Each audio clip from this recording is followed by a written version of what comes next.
Then we're gonna hit.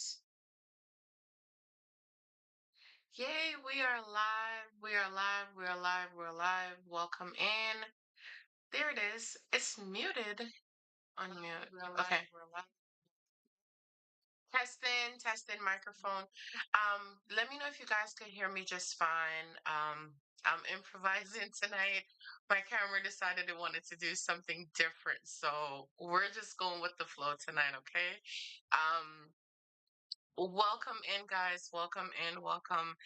It's your favorite coach, Nessa. So, welcome back to Life Beyond Narcissism with your favorite coach, Nessa, bringing you another episode of what life does look like after going through narcissistic abuse and to help you to understand some of the things that you have gone through, some of the experience that you're having. And if this is your first time to the channel, welcome, welcome, healers. We're here to heal, we're here to get better and to expose this narcissist for one.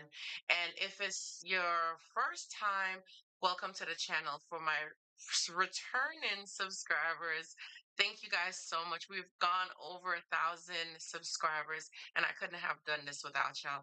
As y'all know, this is not scripted. So we're just here talking about some of the experiences and some of the things that you've gone through dealing with narcissistic abuse. So please let me know if you guys are hearing me just fine, if the audio sounds good, and if you guys could hear me just fine. Tonight's topic I really wanted to discuss when it's nearing the end, when things have really come to an end. Or when the narcissist knows that it is over, it's officially done. Um, this is it. That's a discard phase. So whether it's you discarding the narcissist or the narcissist going to be discarding you, we're going to talk about the end. So I wanted to give you guys a couple of minutes to come on in, take your time, come in, get your candy, get your snacks, get all your goodies, and let's jump right into it. Let me get this one on as well. Um, It's not the right one. Let's pull this one up. Alrighty.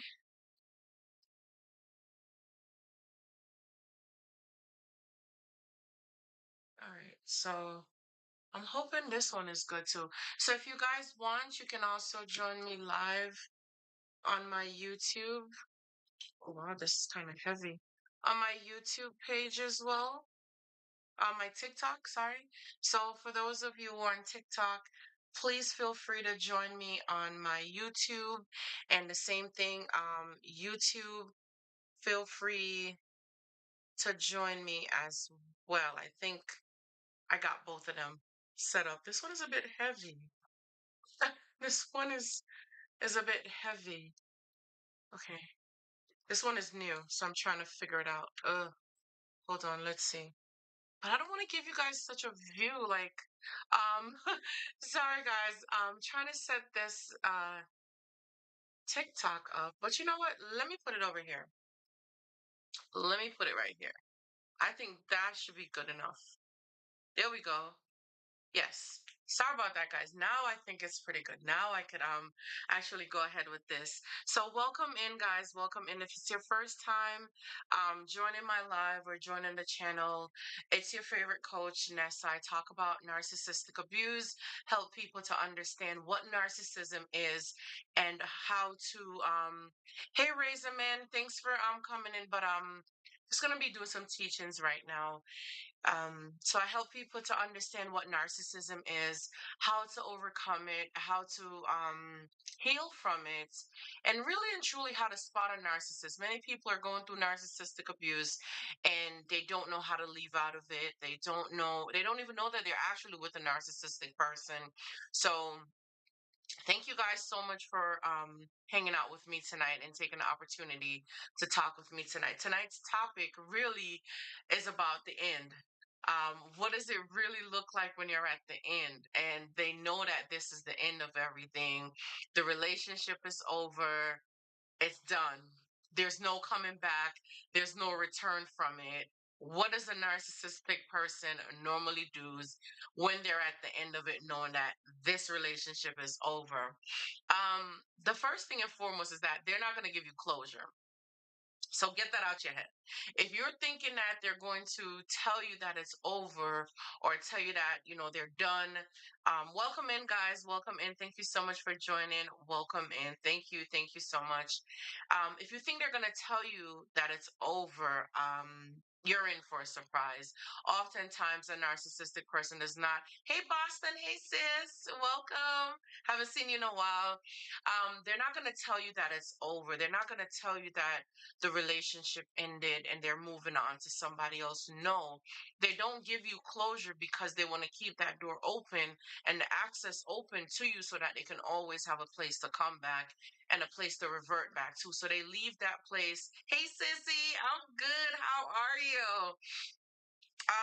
I'm also on my YouTube page as well, if in case you wanted to hop on over or something, whichever one works best for you. So they won't give you closure because they don't know how things are going to go and they have a new supply. So they had to make trouble with you, create a mess in order to leave the relationship. So you can't even figure out why you guys are on rocky terms, why things are going upside down, why this is a mess. But you know that things are ending. You're at the tail end of the relationship. You've tried everything.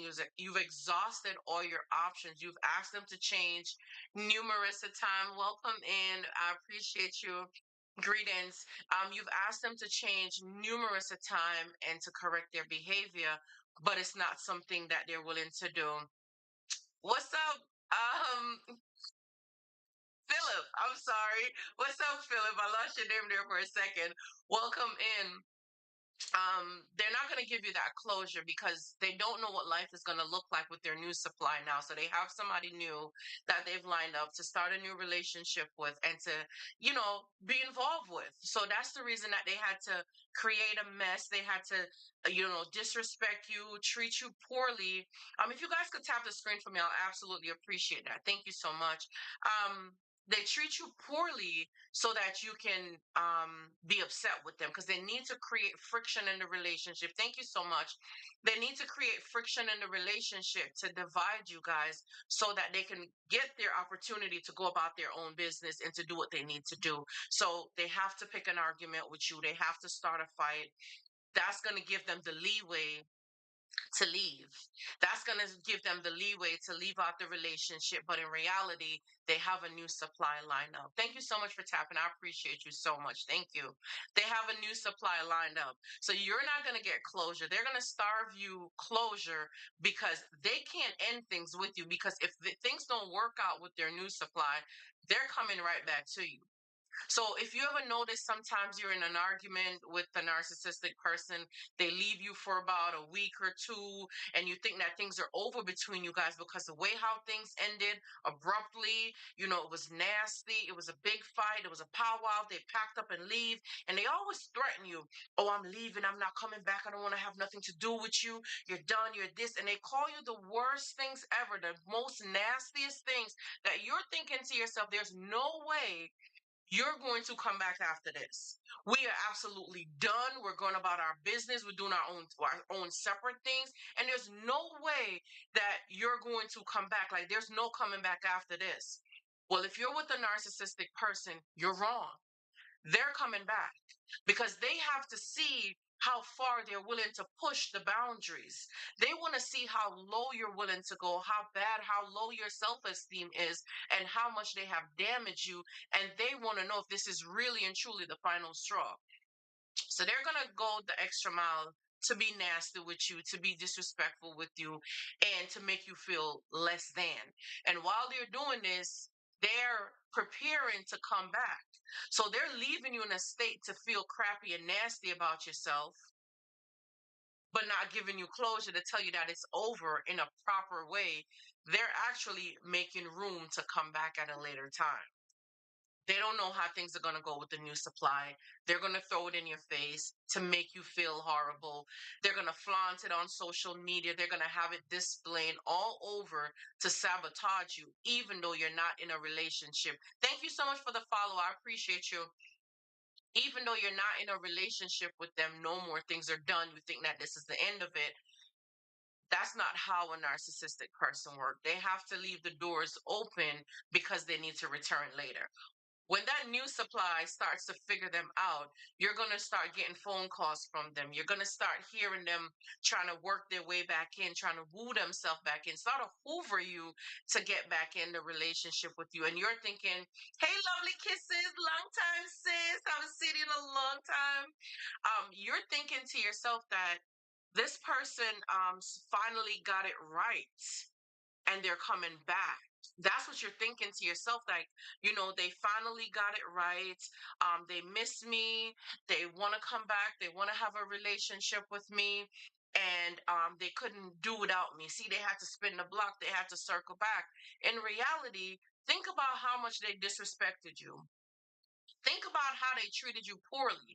Think about the things that they have said to you in order to make that abrupt exit, to just leave without saying anything to you.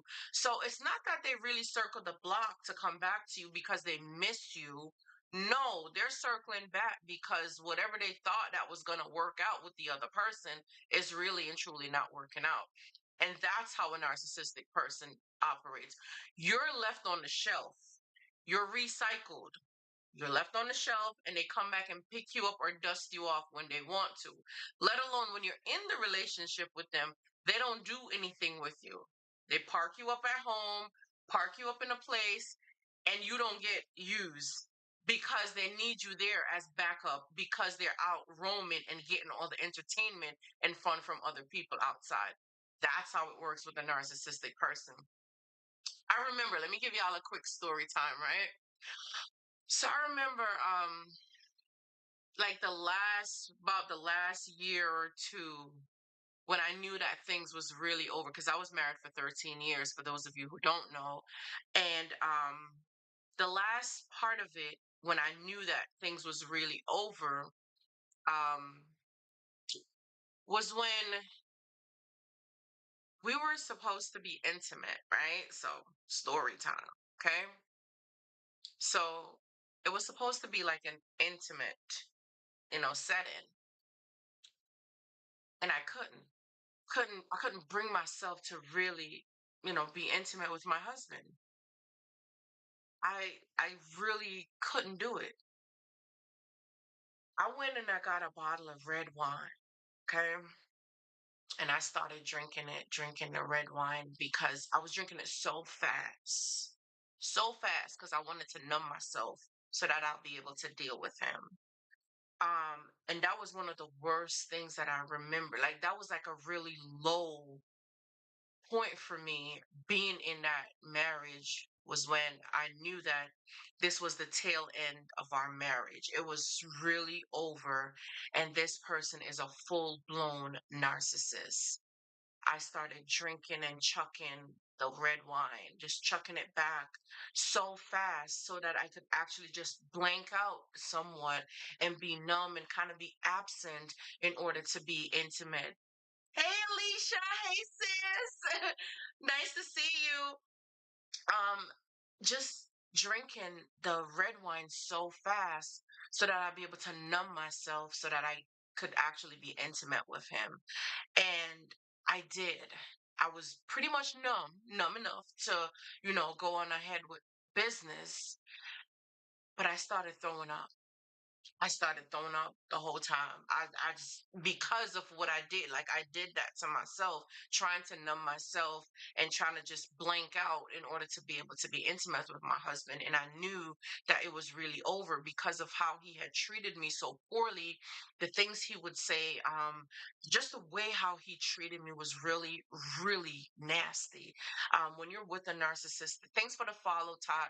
When you're with a narcissistic person, you're more single, you're more separate, you're more by yourself than with them. You're alone more when you're with a narcissist. You're not together. There's no togetherness. There's no relationship when you're with them. They'll leave you and abandon you at home and gone for periods of time, and they don't think nothing about it.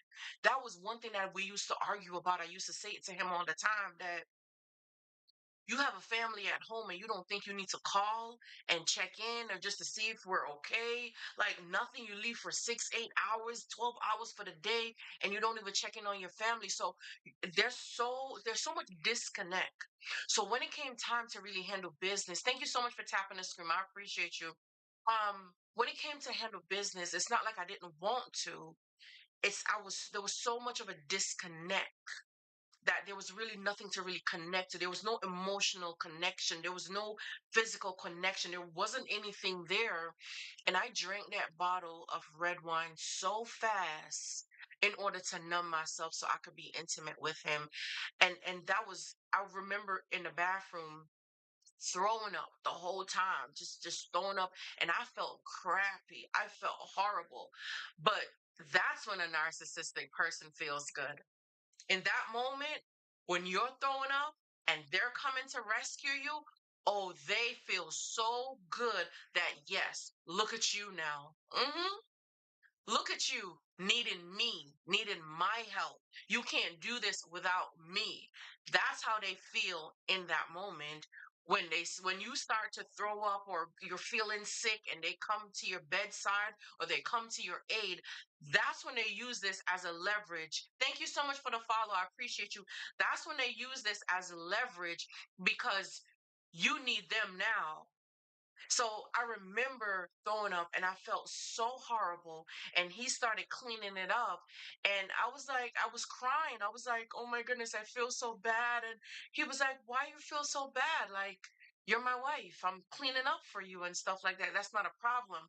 Let me tell you something. Those things that seems like it's an act of kindness or something good that you're doing, it comes back to bite you a little bit later. Because I did remember him coming back to tell me, oh, I clean up your vomit for you. Anytime they disrespect you and you want them to change your behavior, they're gonna remind you of what they did for you. They're going to let you know, even if they're the one who put you in a position to actually be in the hospital or be sick or whatever it might be, they're going to be the one to tell you that they were there for you at your bedside when you were sick, when you were going through stuff, blah, blah, blah, blah, blah. They're going to remind you of what they did for you so you understand that they did that. So, whatever you're asking them to change, whatever behavior you're asking them to correct, it's not going to get corrected because you owe them one. And that's exactly how a narcissistic person would treat you is as if you owe them one. Not that we're a partnership, not that we're in this together as a team, not that we're working together to get things done. No, you owe me one and you're going to pay for it. He would tell me multiple times that I cleaned up your vomit for you. When you vomit on the floor, I cleaned it up for you, da da da da da. But forget about the fact that it was so empty in the relationship. Forget about the fact that there was nobody home. Forget the fact that we're not even bonding or having chemistry or anything is really going on in this relationship. None of those things matters to a narcissistic person because all they see things as is a transaction. That's all it is really a transaction. So that's one of the times that I knew that this was really over, but I couldn't come to I couldn't really come to terms, right, Alicia? Like, yeah, couldn't really come to terms. I wasn't strong enough. I wasn't brave enough to leave at the time. I couldn't find myself to leave because I knew like this is my marriage and I didn't want to end my marriage. I didn't want to break up my home. And I wanted to try everything else I could possibly try, but the disconnect was so real. There was no relationship anymore. There was no, there was nothing anymore. But in reality, is that I was in search for a feeling and I had to learn that. I was in search for feel good feeling that he gave me in the beginning. So in those first 5 days of our relationship when we got together, I felt like that was the most beautiful first 5 days of my life. And I think I spent the entire 13 years in search for those 5 days, wanting to feel back that same feeling. Hey, Danielle, you're not late at all. You're not late, Danielle, at all. You're just fine. My internet was having some trouble, so I didn't even start at a 8:30 like I wanted to. I just started at 9:30. So you're doing just fine, Danielle. Welcome in, sis. I appreciate you. Like I told you, I'll definitely be coming back on Saturdays and Tuesday nights at 8:30 p.m. Eastern Standard Time. So you're just fine. Tonight is Saturday night, so I did come on a little bit later, but we're here and we're talking about when we're at the tail end of the relationship with the narcissist, when you know that the relationship is over, when you know that things have ended. And I was just talking about how I drank a bottle of red wine so fast to numb myself to be intimate with him. And you just walked in right as I just finished that story, just to let you guys understand some of that. And just by him cleaning up the vomit for me, he reminded me of it so much. It was like that was the punishment. And that's one of the things that they'll do, is that they'll punish you. Whether you're inside the relationship with them or you're outside the relationship, they're going to punish you. And a part of their punishment could be simple things. Some of the punishment could look like them sabotaging your relationship with other people, them telling other people things about you that's not true, to ruin your reputation, to ruin your relationship with other people, which we call that a smear campaign. If you're not familiar with the terminology, it's really like somebody's taking feces and mess or whatever and just smearing it all over your name. That's exactly what a narcissistic person would do. They'll take the information that they know how they have treated you, and they'll flip that and bring it and tell other people that that's how you've been treating them. They're very good at it. So they're very comfortable telling people that whatever happened in the relationship, you were the one who did it to them. They were home all the time and you were never there. When they know in reality it's the opposite, because they're never home.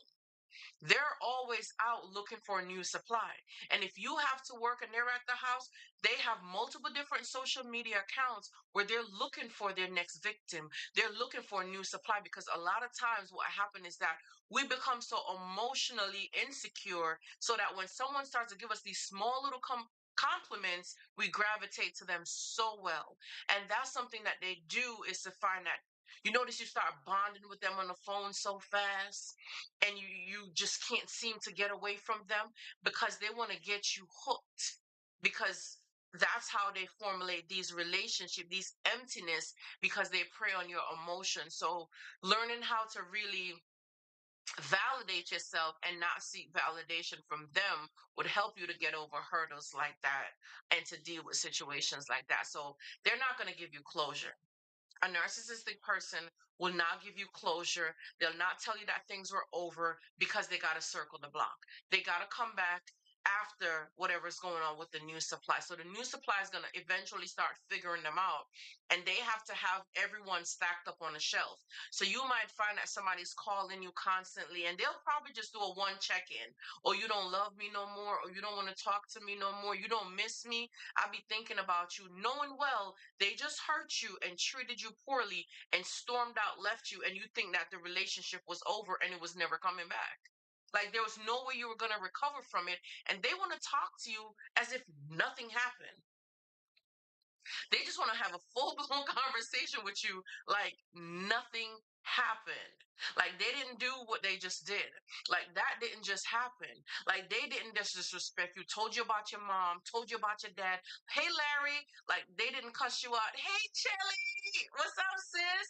I'm also on YouTube as well, Chelly, if you wanted to jump in the chat. Alicia's over here. Danielle is here as well, too. There's a couple of people in the room just hanging out with me right now, because your girl got to get back into the groove, right? We got to get back. Hey, sis. I miss you, girl. Hey, CR Diva. So with them, you are a witness. So you know that after they treated you poorly, and stormed out and left you, you're thinking to yourself, there's no way, this is a wrap, ain't no coming back from this. We are completely done, things are completely over. And you think that this is it. This is the end of the road. No, it's not. Thanks for tapping the screen. I appreciate it. They're coming back because they have to recircle the block. They have to go through that list So all them exes that you think that they ended the relationship with, no, they did not. They don't. They never close the relationship. They never end things, and they always have them in recycle. So sometimes you find out, like, are you still talking to your ex? Why are you still communicating with your ex? Like, I thought you was done with that situation. I thought that was over with. Like, what's going on with you? Like, why are you still talking with this person? That's because they never closed the chapter with them. And they're going to tell you that it's the ex that's reaching out to them and it's the ex that want to talk to them. But why can't they just close this chapter? Why aren't they standing up for what they want? Why can't they say, no, I have a relationship and I'm moving on? No, they have to sit on the phone and talk about their old romantic stories because they want to get you caught up in the middle of that triangulation. They want to get you caught in the middle so you can start feeling insecure about yourself. You can start feeling less than because now they got you hooked into this type of triangulation with them and their exes. That's just the story of a narcissistic person, okay? And the same person that they'll tell you that, oh, I'm not interested with that person. Oh, yeah, best believe it. That's the very person that they're interested in. But in order to throw you off a scent and send you on a loop, send you somewhere so you don't pick up on what they're doing, because they're doing it right in front of your face. One thing about a narcissist, they're not going to hide and do it. They're doing it blatantly in front of your face. But because they're gaslighting you, that's the only reason that you don't understand it, because you're thinking to yourself, this does not make sense. You're thinking to yourself, like, what? Wait, what? Did you really just do that? And they'll tell you that, no, that's not what you saw.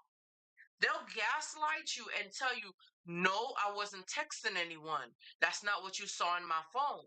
And they'll delete it in the moment when you're asking for evidence and you're telling them that, let me see your phone, or I see what you're doing, you're talking to that other person, they'll tell you, no, that's not what it is. They'll create an argument, storm off so they could be out of your presence, so that they could delete that message that you saw and come back to tell you that, here's my phone, because I don't know what's the problem. Here's my phone, take it. Now they're giving it to you all freely, and you're looking for that message thinking that, okay, this is the evidence, I'm going to see it in your phone, when in reality, they deleted it. And they're looking at you like, you see that you're the problem? You always start some problem. You always start some stuff. I told you there's nobody on my phone. I'm not texting anybody or nothing. And you always go make things up. This is what they do. So now you're thinking to yourself, wait, what? I had the evidence. I know I saw it in your phone and I'm not crazy. And they're gonna convince you that you're crazy. So now you start to doubt yourself. You start to second guess yourself and you're wondering, like, what just happened? I know I saw that information. Hey Des, I know I saw that information in your phone. I know I saw you talking to such and such person. And you know what you saw. And there's nothing wrong with you. You're not crazy. But they have to gaslight you and tell you that you didn't see what you saw. So think about how many times they're doing this to you to make you second guess your reality, to make you doubt yourself, to thinking that what you're seeing is not real. So now you don't even know what's real from what's not. And this is why when you leave a relationship with a narcissist, you want closure. You want to have that closure. You want things to wrap. You want to know that it's really the end, because you now want to move on with your life and you want to go into the next chapter. You want to start over because you're like, okay, this is done. I can move on in my life and I could go forward. At least I know things didn't work out here and I'm going to move on. No, they cannot give you that satisfaction because they left you in a state of confusion. They left you in a state where you're questioning your reality. You're not connected to your intuition. You're not connected to yourself, your guts. You're not connected to your inner voice, your inner thoughts. You don't even trust your own judgment, your own opinions, your own thoughts. You have to seek validation from other people. So you'll find yourself on the phone where you want to order something, you want to buy something, and you have to call your girlfriend, your mom, your uncle, your sister, your auntie, your brother, whomever. You have to call somebody to ask them, so what do you think about this? And it's so subtle. And these small little things that you do is asking somebody else, what do they think about something that it is your decision? It's going to impact you. It's your taste, right? It's you. It's your money. It's your time. It's your effort. But you have to seek validation from other people. You have to ask someone else, what do they think about you, your decision, what it is that you want to do. And I understand it completely, but that's a part of the healing process, to start understanding these things and to learn, where did you start losing trust in yourself, your own guts, your own intuition. Where, like, how did you started doing this? So you have to, like, start thinking about these things that I want it. It matters to me. I'm getting it because I want it, not because my aunt, my uncle, or somebody else approve of it, or my girlfriends approve of it. I need to trust myself, and these small little things is how you're gonna start believing in yourself again. It's how you're gonna start trusting your gut again.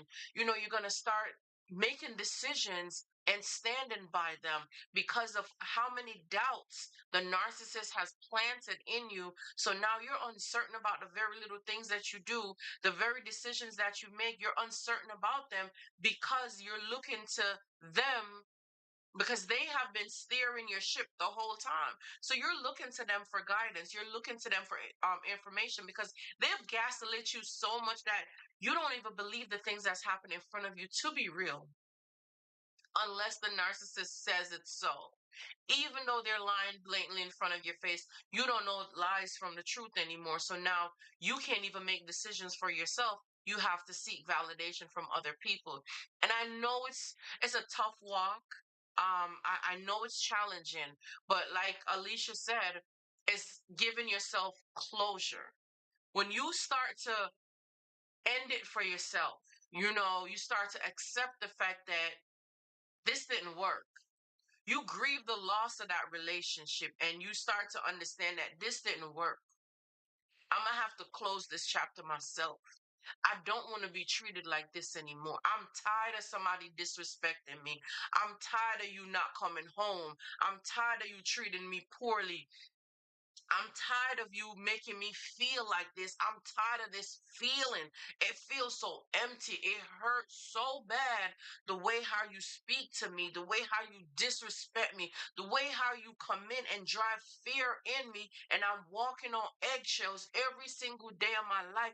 It's uncomfortable. A relationship is a partnership. We're supposed to be working together. We're supposed to be joining hands and building a unity and building our relationship, building our family, building our empire, and this is how you're making me feel. And while they're making you feel that way and you want to be so mad with them, there comes a point in time where you have to take that step. You have to make that decision and figure out what is best for you. Do you want to continue living like this? Do you want to continue feeling like this? Is this the direction where you want to take your life? Assess the relationship. Is there growth in this relationship? Is this relationship elevating me, improving my life, bringing me to better opportunities? Are we better in this relationship, or are things worse? Are things getting any better? Because with a narcissistic person, they don't see you as a team. And I said that last week. They don't see you as a partnership. They see you as their opponent. So everything is a threat. Everything, you're a threat to them. They're fighting against you because you're their opponent. You're not in this with them. Everybody's coming to get them, and they put you in that category too, that you're coming to get them as well too. And it's unfortunate that they have to operate this way, or think this way, or be like this, but they have done so many people wrong that they have to now start, looking over their shoulder constantly. So they're always in a fight or flight mode. And because of that, you now become in that fight or flight mode, and you become hyper vigilant too. You become hyper vigilant, and you're looking over your shoulder. You don't even sleep at night. I remember for years, when I tell you years, I did not sleep. I don't remember sleeping for years. I would lay down. because he's not home. So you know that disconnect with your body, how you feel. He wasn't home for plenty of the times. And I will be there laying in the bed, just laying down. And sometimes when I do get a little sleep, that's him coming through the door. Like, how unreasonable for you to be coming home this hours a night when I'm already asleep. So when you're with them, there's such a division, there's such a separation. You don't get that love, that unity, that partnership that somebody wants to come home and be a family. No, it makes it feel as if it's a job, it's a burden. They don't want to be with you because this is a job, it's a project. So you have to eventually give yourself that level of closure and put a stop to it because you're tired of feeling like this. You're tired of going through this type of heartache, this type of heartbreak, this type of pain. It takes two in a relationship. You can't be the only one who wants it. And you can't be the one who destroyed the relationship because it takes two. But they'll blame everything on you, that it's your fault why the relationship is not working. You're the reason why the relationship broke down. You're the reason why things are not getting done. You're the reason. And you're thinking to yourself, because you're the sane one, and you're thinking, how is it my fault when both of us are in this relationship? Here's what they do, right? And I give this analogy before about a pig. A pig's playground is in the mud. That's where they enjoy. That's where they like to be. They're muddy, and that's their playground.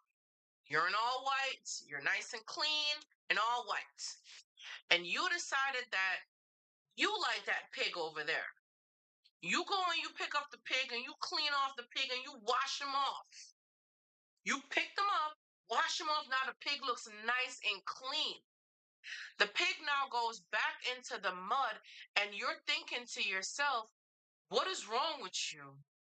I just cleaned you off, and now you went back into the mud to make a mess. The pig is looking at you in your white, or what was white, and saying, how are you calling me dirty? Look at you. If you think about that when it comes to a narcissist, they get you to fight dirty with them. And once you get down and fight dirty with them and start arguing back with them and start treating them the way that how they've been treating you, they look at you and say, you're doing it to them. They flip it every single time. Textbook. They're going to flip it and say that you're the one who's treating them such and such. You're the one who's doing this. And it was them.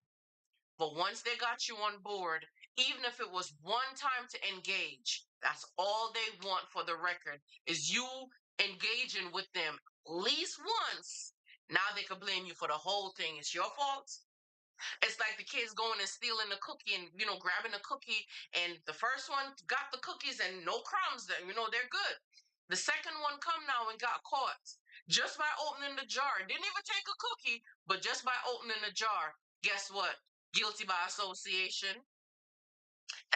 So that's how you got to think about it with the narcissist. You're just guilty by association. Just by being around them, you take on so much of their traits. You take on so much of the things they do because now you're not being your true, authentic self. You're mirroring them, you're mimicking them, and you're giving them back some of the things that they've been doing to you. So even when you're not in a relationship with them and they're not around, you'll find yourself still doing some of the things that the narcissistic person was doing while you were in the relationship because you have adapted a lot of these things. And it could be simple little things. It could be, it would be some simple little, the way how you're observing something, watching, because they put you in that position and you've adapted. They call them narcissistic fleas. So listen, we gotta undo ourselves and clean ourselves from these narcissistic fleas. I know, let me see. I know Daniel said, I believe that this is where I am now. Yes. So Daniel says that she believed that this is where she is right now. She's approaching closure unless she wants to give it to herself and 10 toes in. Seriously speaking though, Daniel, you have to.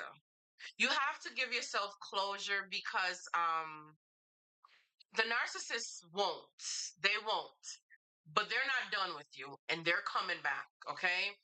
It's the smear campaign where they're not done with you, okay? Um they're coming back. They what you thought was the end, mm-mm, that was just another cycle. They just recycle you, you know? And it's sad that they're gonna treat you as if you're some disposable stuff and just wanna, let me just recycle this person and, get the other one going. But no, a narcissistic person is not, it's not gonna treat you any better. I have some notes in my notebook. I'm gonna start getting my notes out and kind of make references because a lot of times I'll just jot stuff down when it comes to me and make notes of some of the things to discuss. Because in the first 3 months, right? That's not the real person.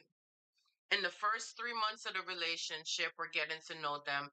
That's not the real person, and we want to stop using the first 3 months to create a lifetime with a person, because the first 3 months, we all of us, let's be honest, we're putting our best foot forward.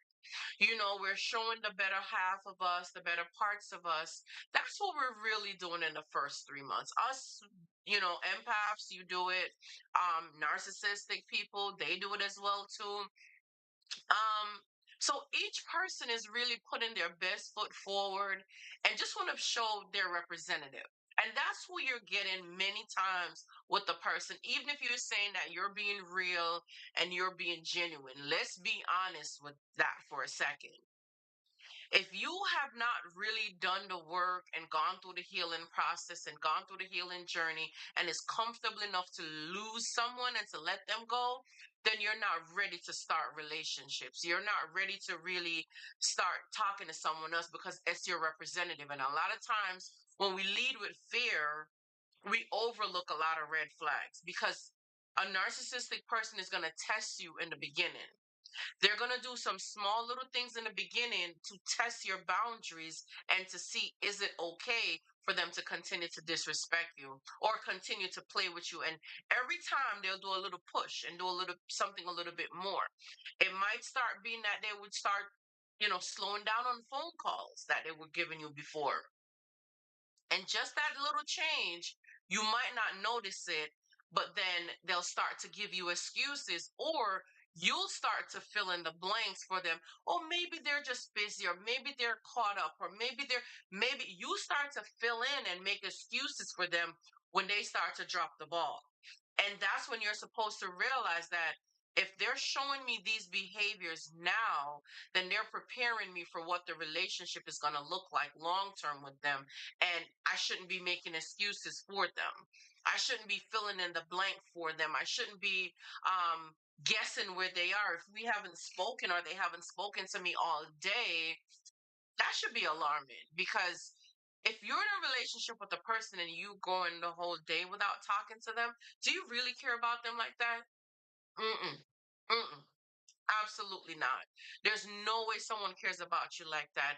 And if they could go 24 hours without talking to you, listen, keep counting. You could do 24 more and 24 more hours. Just keep counting, because at that point, I'm not that important to you and I'm not on your schedule that much. So you could keep counting. I know it's hard. You cannot be afraid to lose anyone. You can't be so afraid to lose anyone that you lose yourself. Don't let them go. It's not worth your time and it's not worth your effort, because if this is what they're showing you now and showing you in just the talking phase, right? Because that's just talking.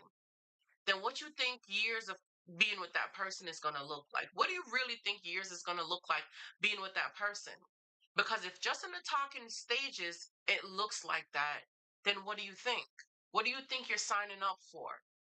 And truth be told, if we're falling in love with people so early in the 3 months time, because with a narcissist, they love you 2 weeks in. You're their person. They've been searching for you their entire life. after 2 weeks. You're their soulmate. You guys were meant to be together, and all these things just after 2 weeks. So best believe it that you're that narcissistic person's everything, and they can't do without you. They don't know how they're gonna do life without you, and you're everything for them. Okay? No, that doesn't make sense. You can't get to know somebody in 3 months, 2 weeks. That no. You need time to get to know a person. And if they're rushing you to the bedroom in these time frames, then that should tell you where the relationship is going and what it's going to be based on. And they don't know nothing about you. How could you be their person? How could you possibly be their person and they don't know nothing about you? But they overextend themselves and they overshare in the beginning because they want you to let your guards down and they wanted you to start trusting them so that you could start telling them things. And all they're doing is prepping themselves and plotting for how they're going to take you down later on. And you start to realize that you guys have so much things in common. There's so much similarities because they're using your story and reword it to tell you back what you want to hear. So you're thinking that this is in sync. This is a great connection. How could I've never been with this person before? Like you, where were you my entire life? Until things start to change and you don't realize that this is not the same person because they had the mask on and now the mask is slipping and you're filling in the blanks for them and making excuses for them. Stop making excuses for people. When they show you who they are, believe them. Let me see what Alicia said over here. They're the devil, Alicia. That's it. They're the devil. Period. And when that mask slips and they show you that they're the devil, Alicia, leave them be immediately. It'll be some simple things. Like now, like I'm gonna be honest with y'all. My boundaries was low before, okay? I didn't know my value. I didn't know my worth. I didn't know none of these things before, okay? Seriously speaking. Yes, I might have thought I was confident. Yes, I might have thought I was beautiful. Yes, I might have thought a lot of these things. But your girl did not know that she was insecure. And I didn't know that I had abandonment issues. And I didn't know I had neglected wounds. Didn't know I had these things until I was forced to heal, until I was forced to walk away from somebody that I love dearly. I love this person more than how I love myself, clearly, because I neglected myself so bad to the point where I didn't even know me no more. I couldn't even recognize me anymore. So when you get to those stages, yes, you're going to have to close the door for yourself. Yes, you're going to have to close the chapter for yourself. You're going to have to cut your losses and walk away because you realize the person who you thought you once knew is not there anymore. They're not coming back. That person don't exist no more. And you got to keep moving on. You got to move on if you want better for yourself. And if you have children with the narcissist, oh, come on. Y'all know that's a topic for a whole nother day, okay? So we're gonna talk about that. We can't even get into that right now at all. The impact for the kids, oh my goodness, I don't even want to think about that. Yeah, we definitely gonna get into that, talking about having children with the narcissist and what that really looks like. Let's kind of set up that topic for the upcoming week. Might be on a Friday, not the Friday, I'm sorry, on Tuesday or Saturday night. We might bring that topic about the kids. But for right now, I really like want to talk about closure. And I know it's hard. I know it's hard to make your mind up and to say that you're leaving because of that fear of being left alone or that fear of being neglected or that loneliness that you're going to feel. You're already feeling it being with the narcissistic person. It's so sad when our boundaries are so low and our self-esteem is so low that when we catch the narcissist with the new supply, we argue with them. We start an argument. What are you doing talking to somebody else? Oh, you're disrespecting me. Yes, they are. So if you really think about it, you know that they're disrespecting you and you're asking them to stop when in reality a third person was never a part of the deal to be in a relationship. You guys didn't open the door for a third person to be in a relationship. So why are you here arguing with your partner to negotiate with them to stop talking to the other person? Make it make sense. That's because it don't make sense. And that's the thing, that when you're with the narcissistic person, you're left in a state of confusion because you're dealing with so much nonsense and it don't make sense. And you're trying to make sense out of nonsense. That's exactly what it is. Nonsense. It don't make sense. But they put you in that position to negotiate with them. And if you think about it, if you're in your right mind, you would have not been negotiating with someone to be their partner, because you didn't do that in the beginning to get their time, to get them. They were so available to you. They wanted you so bad. You were their dream. You were their everything. And now you're nothing. Now you're fighting for your place with them. Now they put you in a position to fight for their love that they're not even given to you, if we're going to be honest about it. They're not giving you their love. They're not giving you their attention. They don't even know how to love. But they want to ruin what you have inside of you. You have a gift. You have a gift inside of you that you're able to love. You have those nurturing qualities. You're gentle. You're a peacemaker. You want goodness. You're on that side of the spec. And that's the very thing that the narcissists want to ruin from you. They don't want you to love again. They don't want you to believe in love again. They don't want you to do these things. So they want to ruin you while you're with them and to make you feel horrible. So now you don't trust no one no more. You don't believe if somebody tell you what they're doing is true. You can't believe nothing that anyone says no more. So you're operating very insecure in everything that you do. And you find yourself in situations being that insecure person. And it's important that we start healing these insecure wounds, because now you're going to go into another relationship and you're going to sabotage that relationship because you're going to think about all the things that the narcissist did to you, and that's not fair to your new person. When you get to that new person, that's not fair because that person didn't do anything to you, so you cannot hold them hostage for what somebody else did to you in the past. So it's important to start preparing yourself for the healing journey. I can't tell you how to heal. I can't tell you when to heal. I can't tell you what to do to heal. I could give you some advice. I could give you some tips. I could give you some of the things that work for me and some of the things that I did, but that's my journey. And your journey is going to be different. But it's important to understand that it's a long journey ahead. But it's so worth it. Like the level of peace that you're not going home putting on your bulletproof vest now because you're ready to fight and you're going into a battlefield and you're going into war with someone, like you're not going through that experience. Hey, Lucky. You always catch me when I'm almost like wrapping up, right? How are you? You're not going into that battlefield where you're fighting and you're putting on, your vests and, getting your grenades and all these things ready. Like, that's not what you're doing. You're in a situation where you want to go home to peace. You want to go home to love, and you want to go home to a place where you can feel comfortable. You're never comfortable with a narcissist. You're never at peace with a narcissist. You're always in a battlefield because that's your opponent.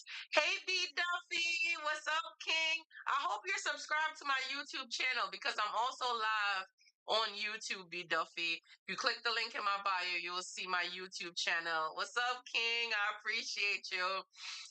You'll see the link in my bio to get to my YouTube channel, because your girl got to come back and start doing her lives and shows and stuff like that. Tuesday and Saturday nights at 8:30 p.m. Eastern Standard Time. Nice small intermission, right? Small little commercial really quickly.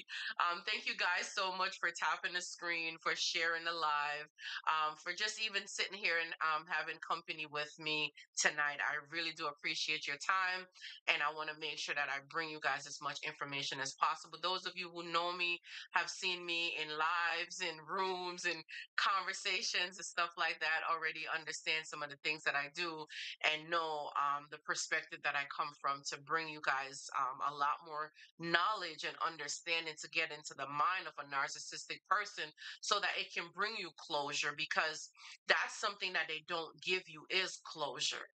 But if you understand why they're doing the things that they do, thank you so much for the gift. I appreciate it so much. Look at my roses coming through. Thank you so much. I appreciate that. If you understand some of the things that they're doing and why they do what they're doing, it will help you to make sense, and that will give you the closure that you need as well too, because they're in search for love but they can't receive it. They don't know what to do with it, so they destroy it. They have that mantle that they're carrying. It's a destructive mantle. They're carrying that. They have given whatever entity authority to dwell with them. They have committed to being in that demonic world. So you're thinking that you're here trying to rescue them and you're trying to save them, and you think you're going to love them out of being wicked. You think you're going to love them out of being bitter. You think you're going to love them out of being malicious, hurtful, hateful. You can't love somebody out of those qualities. You can't give them enough love to make them feel better about themselves.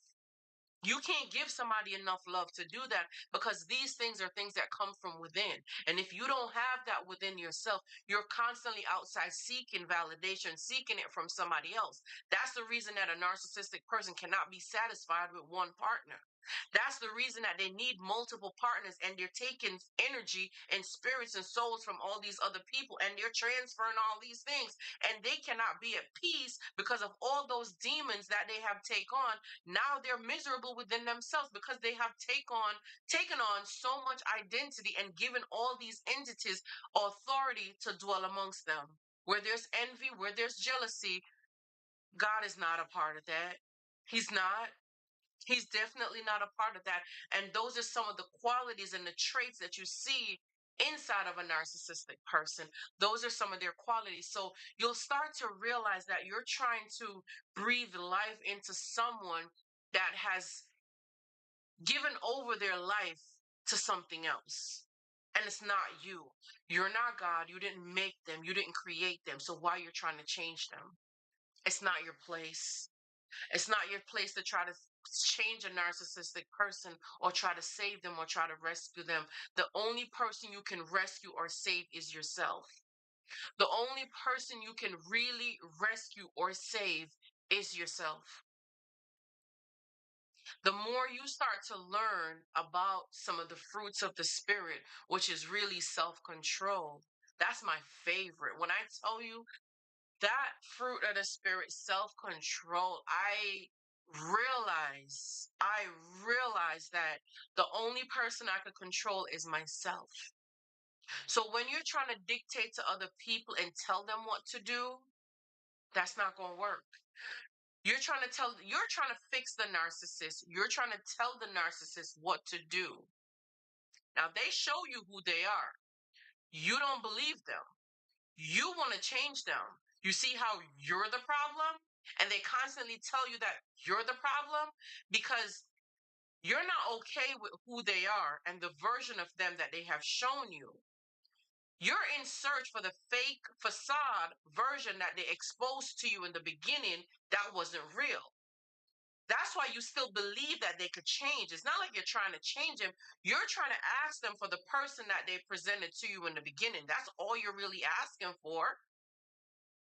So it's not that you're crazy and something is wrong with you and you're trying to get them to change and to do something that they're not capable of doing. That's not it. And I understand that completely. But that was fake. And for some reason, you cannot grasp in your head that that was fake. I couldn't get it either because I was dealing with a real person. So what do you mean that it was fake? What do you mean that this is not real? That was a real person in front of me. We have real children.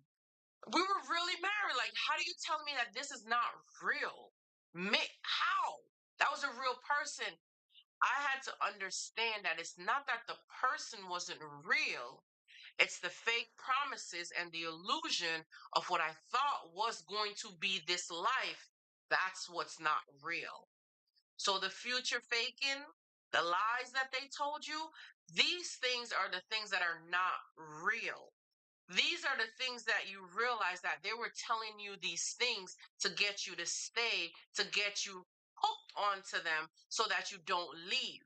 So you're working daily towards the future that they plan with you, but over time you're realizing that nothing is happening. They're not working towards this, and every time you talk to them about it, you're the problem. When you're in situations like this and you realize you're in a never ending cycle, it's that infinity symbol that has no beginning and no end. That's what it looks like when you're with a narcissistic person. There's no beginning and there's no end with them. It might have started, but there's no beginning to say this was the start of something great, because it was fake to begin with and it remained being fake because their mask comes off completely and you see who they are, but you're still in doubt. You still disbelieve that this is who this person is, because they were so charming in the beginning. They were so persistent. They wanted to be with you. They went above and beyond. And this is the one that gets me all the time. I will hear people say, "Oh, he was chasing me down for 2 years." No, he was studying you for 2 years, and he was waiting to see when you've gotten into a situation and your self-esteem starts to drop, because all those rejection that you give them, oh, you're going to pay for it. They're going to make sure that you pay for all those rejections. Okay, you see all those times that you shut them down, you ignore them, you dismiss them. Oh, you gonna pay for it. But I'm telling you, it's a promise for the narcissist. You're gonna pay for all those times you rejected them. So you're thinking that, oh, it was 2 years they were chasing you down. No, no, no, no, no. It was 2 years they were waiting for you to give them the chance so they could rip you apart, because you're acting all bougie or high and mighty. You think you got it together. You think you're all that. Well, you know what? They're gonna keep circling, because they know once you give them a chance, once you give them an opportunity to be with you, they already know, oh, your self esteem must be really low. Because if you're giving me the time of day to talk to me and I'm a piece of crap, if you only know that I'm a piece of crap, you would not be with me. But guess what we do? We think we got everything figured out. And oh, it's just a conversation. Hey, Kev, the bad guy. Hey, what's up? What's up, my friend? um you think it's just a conversation that you're having with them, and you thinking it's just, oh, we're just talking and stuff like that, and I got it together. Oh, I'm letting him wait, or I'm letting her wait. Oh, it's 100 days, or it's 90 days, it's six. They will wait patiently, because you wonder. Someone asked this question last week: where do they get that level of patience from? You hear I said just now, right? They pursued you for 2 years, or you think they're pursuing you for 2 years. Oh, they've been checking in. How you doing? What's going on? Much love, King. How you doing? I hope you're well. Um, they're pursuing you for this 2 years. So you're feeling like, oh, he earned it, he worth it. Now you drop your guards down because you think that the 2 years accounting for something. The 2 years does not count for anything, because that was not 2 years of you getting to know that person. That was 2 years of them watching and hoping that you will slip up. Give them the time of day. If you start to think back at how you even got with that narcissistic person, let's be real about it. You might have had a lot of times when we're grieving, okay? That long patience. Yes, Danielle. Yes, yes, Daniel, they have that much patience where they'll watch you and study you for a period of time. It don't have to be 2 years, but I would hear that a lot of times when I would talk to some of my clients when in our coaching sessions, and I'll hear them talk about stuff like that about, oh, but he waited for 2 years. He was chasing me for 2 years. Then I finally give him the time of day. And now this, like, he waited so long to be with me, and now this is how he treated me, cheating on me, doing this, lying. You hear the story, because the thing is that they weren't in a relationship with you. Think about if you were in a relationship with a narcissist and they said they're going to wait in the relationship, wine and dine you, take you out, treat you good, do all these things, and not be intimate with you until marriage. They're not going to do that. So why would you think those 2 years counted for something? It counted for nothing because that was not one-on-one time with you and the narcissist for the 2 years. You never gave them the time of day, so you don't know this person. You don't know how they operate. You don't know how they treat people. You've never been in their space for the whole 2 years to really say, oh, they pursued you for 2 years. No, you saw them in passing for about 2 years. And if you really narrow it down and add up all the times that you really interacted with that person during that time, it's probably zero to none because you were rejecting them the whole time. And the more you continue to reject a narcissist and push them away, it's the more their ego increase. They're now more driven to get you. Now they really got to get you because you rejected them, you bruise their ego and make them feel bad, or you're going to pay for it. So they're going to be more persistent in how they're going to pursue you now, and they're going to make it worth your while. That's why you get the love bombing in the beginning. It seems so well, and you're thinking they're taking you out on expensive dinners, they're spending a lot of money on you, and you're enjoying these things because you're thinking that you're worth it and stuff like that, not realizing that when somebody don't know you and just volunteer to spend money on you and do lavish things, you don't think that's a bit alarming? Like, you don't have no concerns about that doesn't bother you at all? At all? Like, huh? So you just meet a complete stranger and you just start showering them with money? Huh? You didn't earn it. And I'm just listen, not me. Not knock me. You can say what you want. But how much of these situations have you landed with a narcissist and realized that you're with a narcissistic person? And that was a part of the love bombing. So if we learn the patterns and the behaviors of a narcissist, we'll tend to realize how they handle stuff and realize that it's textbook. None of them is doing anything new. This has been happening for decades. They're not doing anything new. This is the normal stuff. It's called the game. They're just really running game and it's working. Charm you, sweet you up a little bit, give you something to eat, make you feel good, and then boom, drop it on you. Because now, when all that is over, what else do you have? What else do you have after all of that little love bombing stuff is over? They get tired of you. It's like unwrapping a gift, you know? You get it for the first day or a nice fragrance or something, nice perfume or something. It smells good the first day. You love it and you wear it almost every day to the point where you get tired of that fragrance. And you're like, I need to rotate my perfume now. Let me get one of the other one. Let me switch to a different one right now. I'm a little bit tired of this one. That's how a narcissistic person treats you. They burn you out. Then they get tired of you and they have to put you in rotation. If you think about it that way, it will make sense when you get these highs and lows. Things are really high on a nice peak and then it comes back down.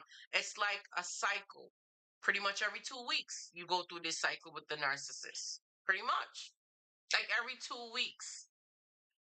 2 weeks, it seems good. And you can actually start counting the days. See, that's the part that gets me on. Like, you can start counting the days to when you know things about to go upside and down. Like, you already know things about to turn upside down with this narcissist. And you're just thinking to yourself, I tried.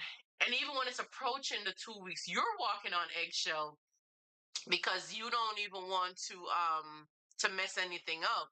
So you're walking on eggshell because you want to keep the peace. You're like, maybe it's gonna go longer for a longer period of time. Maybe things are gonna be good for a longer period of time. So I'm just trying to be quiet, not even say nothing, and just try to hold the peace.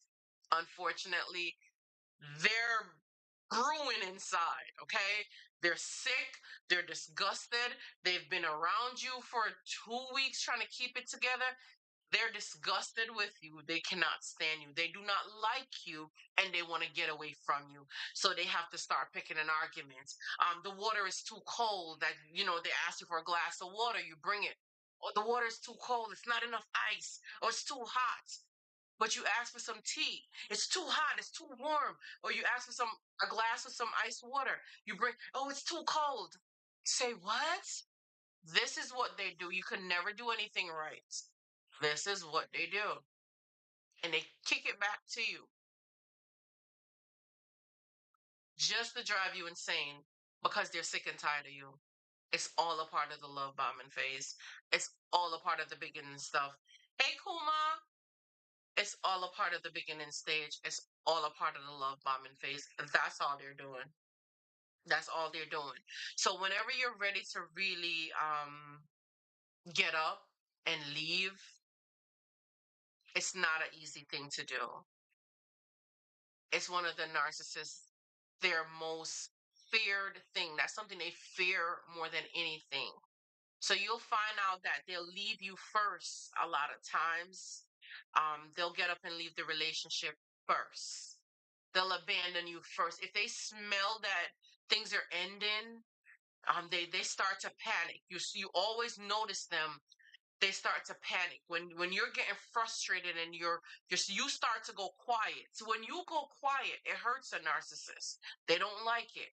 They do not like it. They want to know what you're thinking and where are you with stuff so they could be a step ahead of you. They don't like when you get quiet because they know that you're up to something and they can't tell what you're up to so that they could beat you at it. So they'll set little booby traps for you to just fall right into them so they could know and test you out. One of the quickest and easy booby trap that they'll do is that ladies, if you're with a man, right? And you've never cut his hair before. That's not, or maybe you've done it maybe once or twice. I'm just giving an example here. Maybe you cut his hair or cut his nails. Let's just use his nails, right? Because that's pretty simple. You probably normally cut his nails or something like that. You guys have been arguing or going at it for a while, or you've been quiet, basically. This is how a narcissist knows if you've really checked out, okay? And they'll test you.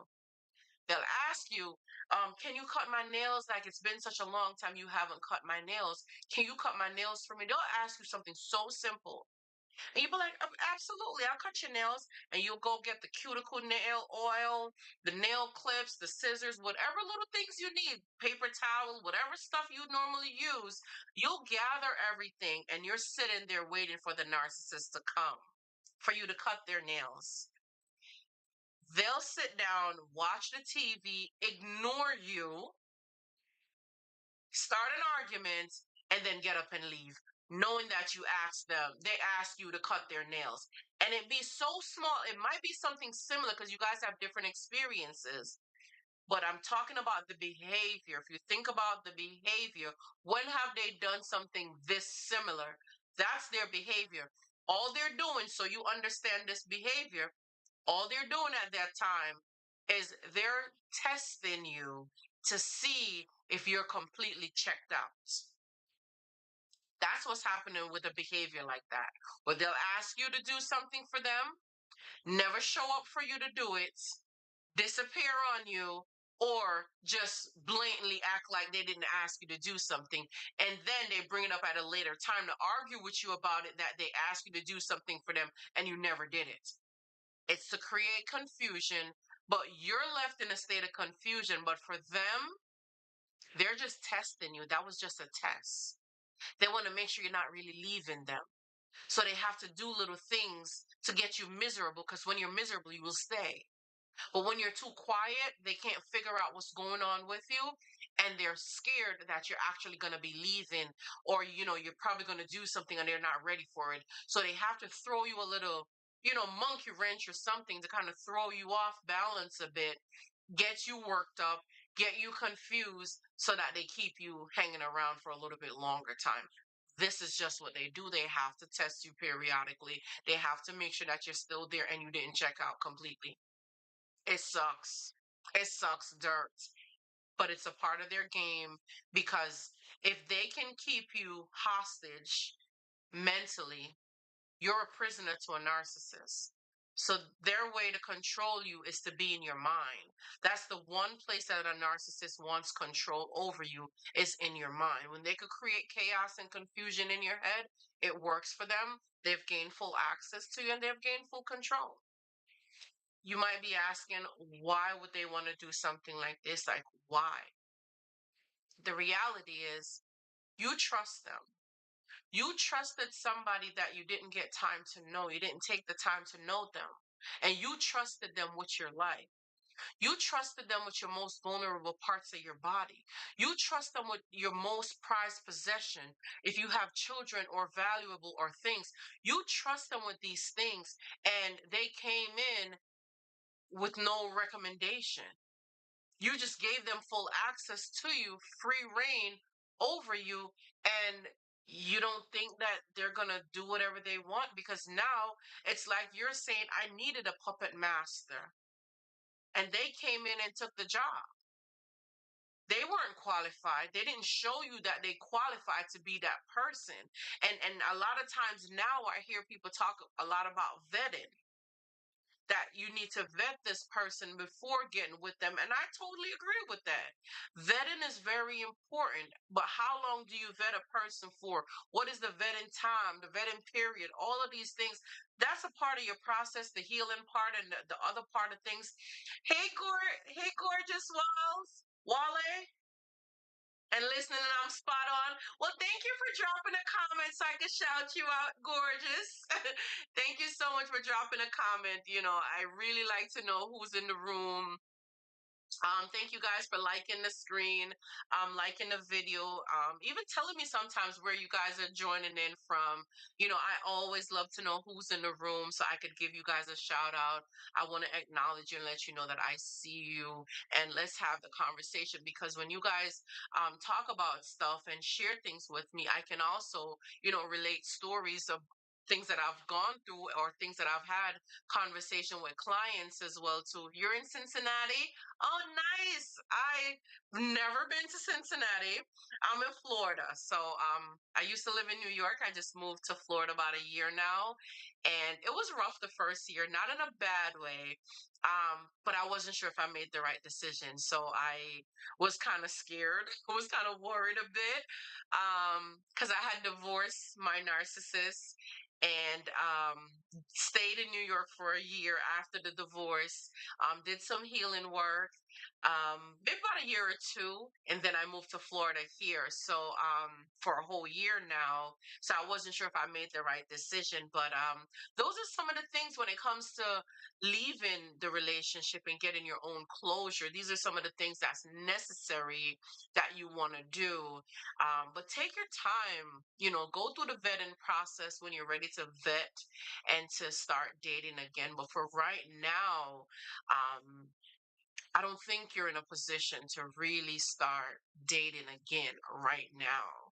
I think because of where we are right now, it only makes sense to really start walking back and tracking back the relationship to really see what was it, you know, that caused me to get with this narcissist? Like, what was it about me, or what was I going through at the time when I got with this narcissist? Because that's what happened a lot of times. It's not that they vetted you for 2 years. It's not that you're the one and suddenly and this and those are not normally the things. A lot of times, if you're grieving a loss, they'll come through as that vulnerable person, that rescue while you're vulnerable. That's what I meant to say. My apologies. You're vulnerable at that time. Your emotions, you're not thinking clearly. If you're grieving, you'll think back and you start to remember when you got with this narcissistic person. You might have been going through a challenging time in your life. You might have been going through hardship. There's so many things that normally is happening at the time when you give the narcissist the time of day, because most times when you're emotionally hurt and you're distraught, that's the time when you normally entertain things that you normally wouldn't. We idleness at that time, right? Think about how many times you're scrolling, and you probably just saw something and purchased it. You don't have a need for it. You didn't want it. It wasn't a necessity. It wasn't something that was priority. But because you were scrolling idle time, you had the money in your account and you just purchased it. It's the same thing a lot of times with a narcissist. It's probably you probably joked around and answered them like, "Oh, it's no big deal. I'll just give them my number." You're looking at it from that perspective, like, "Oh, I just gave them my number. It's no big deal." But for them, "Oh wow, you're talking to me? Oh, you must not know your worth." That's all they're thinking. You're coming at it so genuine, so sincere, so chill. Nothing is ever chill with a narcissist. And it's okay because you won't know that they're a narcissist. But the things that you do after will help you to determine and let them know if your boundaries are low or not. See, a narcissist should nobody at all. Let's back it up. No narcissist, no if you're talking to somebody or you're just getting to in a relationship or getting to know someone, right? They shouldn't be on the phone with you late hours at night. I'm sorry. Have your boundaries, have your cutoff time. I'm sorry. Okay? Just do that. Have your cutoff time where ain't nobody contacting you after these hours because, baby, if you start jonesing on the phone with them so early, you're setting yourself up for problems because they want to be on the phone with you late night, talking to you late night, talking to you consistently. Let me see. Hold on, man. They want to be on the phone with you late hours of night, talking with you and putting you to bed. What you think that's doing? What you think a narcissistic person is doing at that time? They want to put you to bed. So you're gonna be thinking about them a lot because they're the last one that you talk to. And by the time the morning is up, they're already sending you good morning, beautiful, right? So you're getting that first thing in the morning, and they're the last person to talk to you at night. They're studying you. They're studying you. They got your schedule. They're studying you. They're programming you, and they're seeing how you fit into their roster. But when you have your own boundaries, right? You have a cutoff time. Hey, we're in the talking stages. I'm available anytime during 6 and 9 p.m., whatever. Whatever your time is, you let them know that's when you're available because you're at work in the daytime. You got things to do. So you can call me around this time. That's it. That's it. Give them a time. There's nothing wrong with that. What do you have to lose?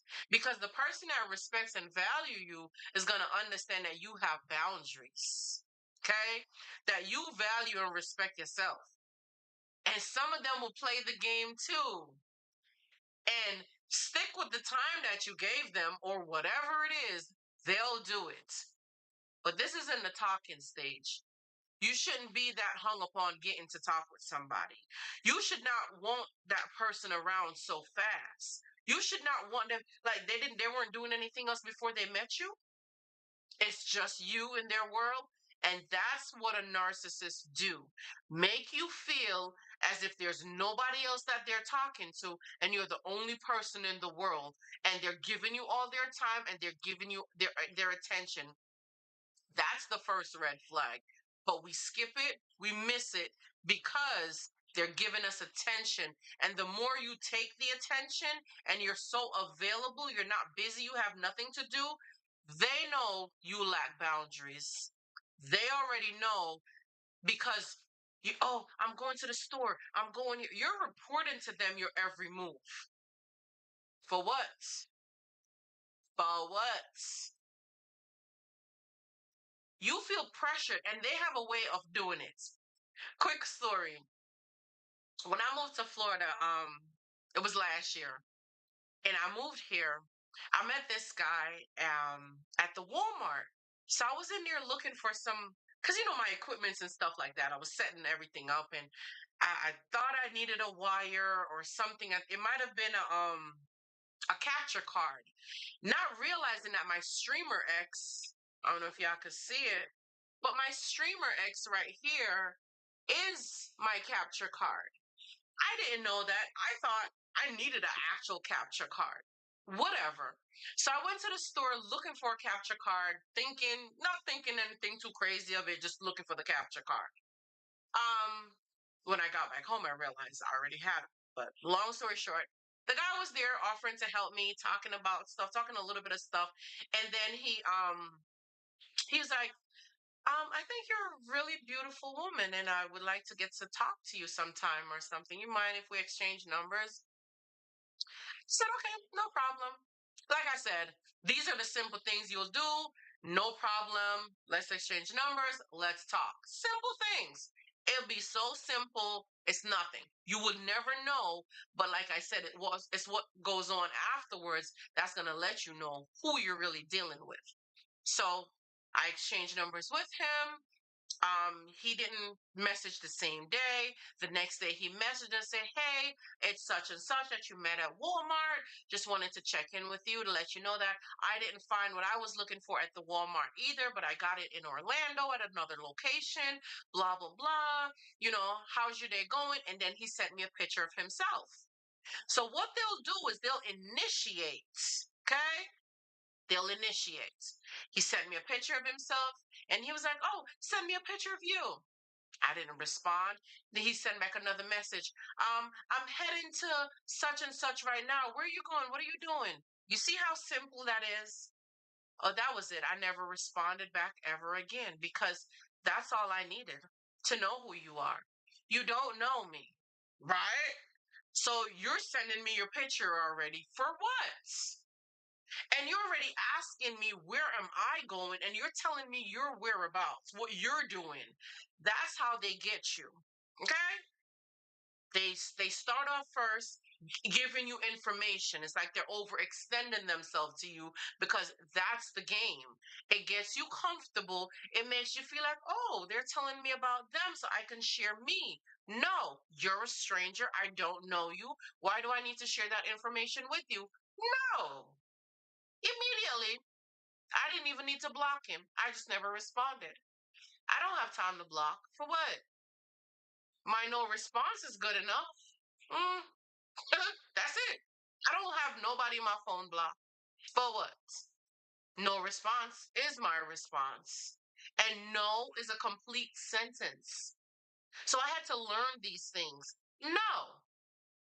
But these are the simple things that you get caught up in the trap with the narcissist in the beginning. So, learning these little cues and learning who you are and understanding what's unacceptable, what's not okay. So, you cut it off at the source from the beginning, like immediately. Don't give back anything because that should not be the first start to your conversation. Send me a picture of you. Where are you going? What are you doing? Excuse you? Who sent you? Who you asking questions? Huh? Because that's how they study your whereabouts. That's how they get you to always tell them what you're doing. And this one might be a shocker to you guys, right? Let me see. You know what, Alicia? Honestly speaking, not ready to dance. I think it's in our minds. I'm being honest with you. We're going to talk about a lot more stuff going forward, healing stuff, different things, tips, tips to look out for. How do you know what's a healthy relationship versus, toxic stuff and stuff like that? So, we're going to be talking about a lot more of these things, right? So I could definitely give y'all some tea on that, okay? Um, but in all honesty, though, nobody should be asking you these questions so early, and drilling you down and wanting to know your whereabouts and stuff. It should be an immediate red flag. But those are the things where you feel like it's conversation and you start to rationalize stuff. You tell yourself it's conversation. You tell yourself that it's just okay, and you start doing it.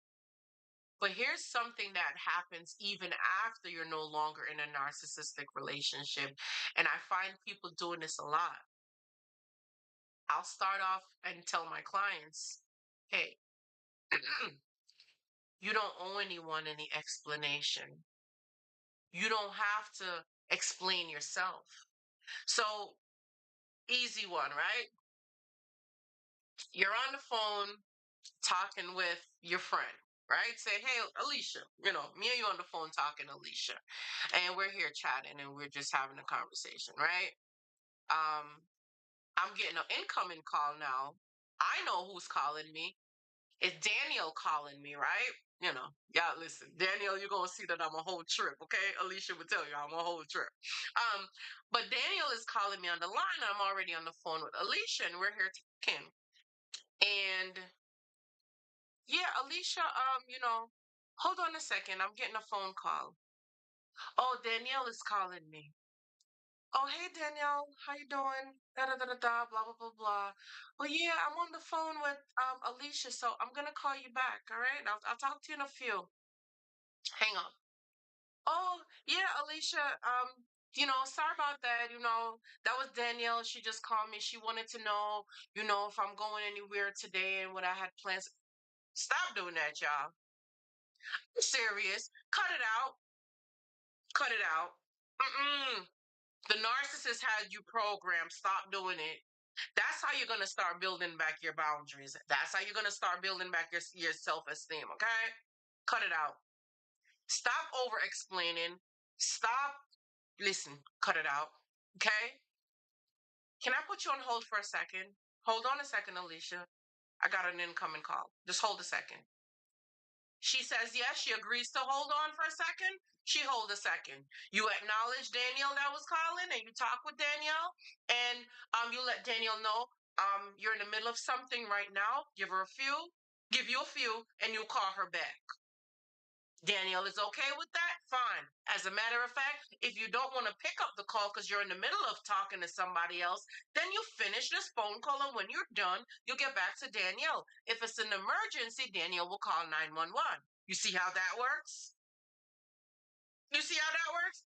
You're not ignoring, but you're learning how to prioritize. You're learning how to stay focused. Tune out all those other noise so you can learn to be with yourself again. So you can understand who you are again. And you're not running from here and everybody else is pulling you in so many different places.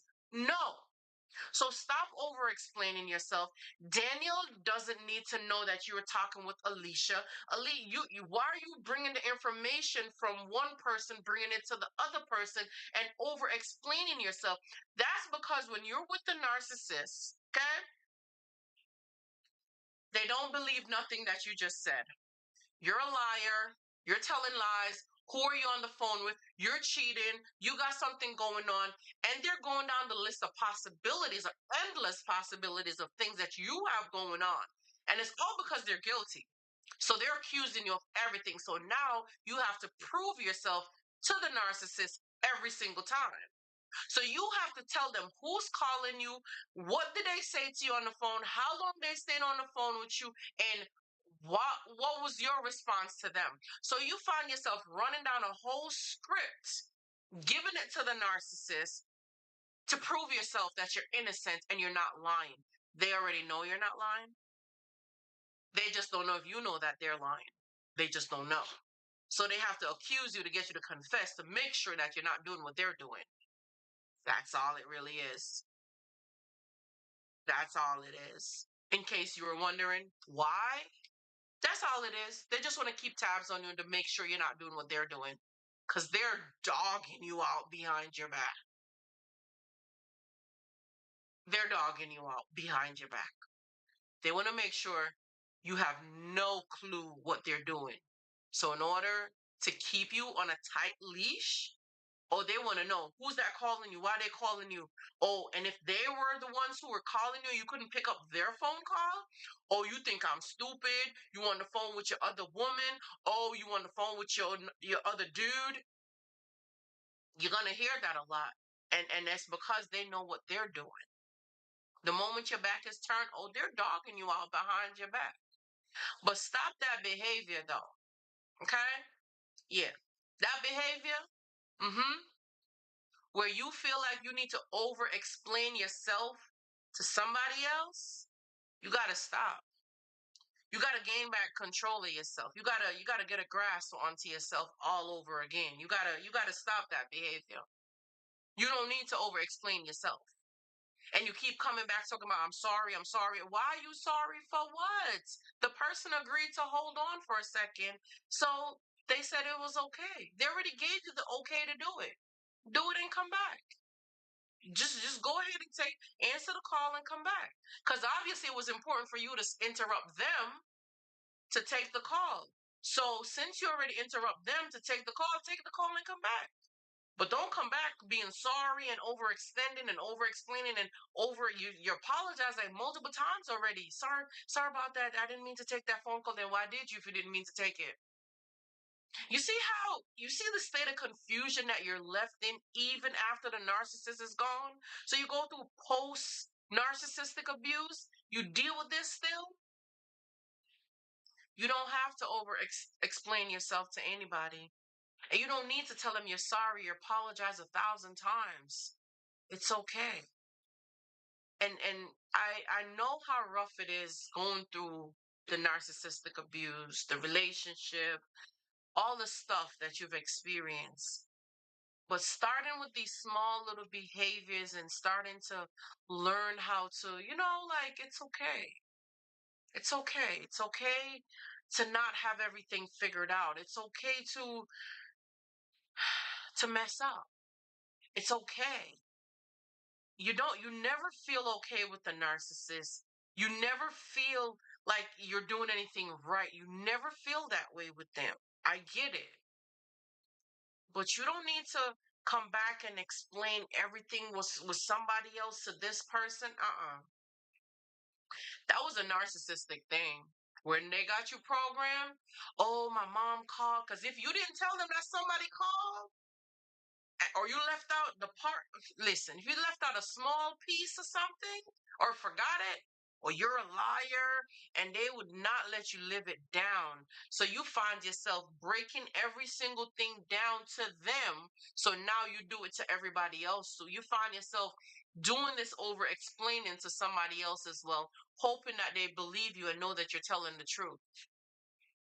Now, why would I want to have a conversation with somebody who don't thinks that I'm telling the truth? That's a waste of my time. That's a complete waste of my time. You wasted my time. Yes, gorgeous. I didn't see your message, but yes, that's what my content is about. Narcissism. We talk about healing from narcissistic abuse. What is narcissism? How to identify them? How to spot a narcissist? How to heal from a narcissist? How to even let one go?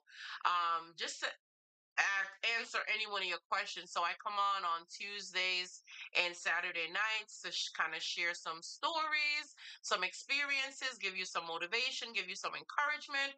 And I'm also available to answer questions. So if you're dealing with a narcissist, or if you're not sure if you're dealing with a narcissist and you want to get some of your unanswered questions answered, because they will leave with unanswered questions and you're left in the dark. Like I said, they don't give you closure. That's what tonight's discussion was about. I'm here to help you make sense out of these things that does not make sense, and to help bring some clarity to you so that you're able to move on with your life. Because the narcissistic person is not going to give you that closure, and they'll constantly make you think that you're losing it, that you're crazy, that something is wrong with you. And the reality is, they made you this way. They have conditioned you and programmed you for a period of time. So you do feel like in your brain, everything is circling like a snowball thing, like everything is floating inside your head. And it's just that cognitive dissonance where nothing seems to be settling. But over time, it does get better. But in the beginning, it's going to be rough. I'm not going to lie to you. It's going to be rough in the beginning, where you go through those withdrawal symptoms where you feel as if you want them back. Like that's the pain that you're so used to. That's the abuse that you're so used to, and you want it back. Like it's better than nothing, you want it back so bad.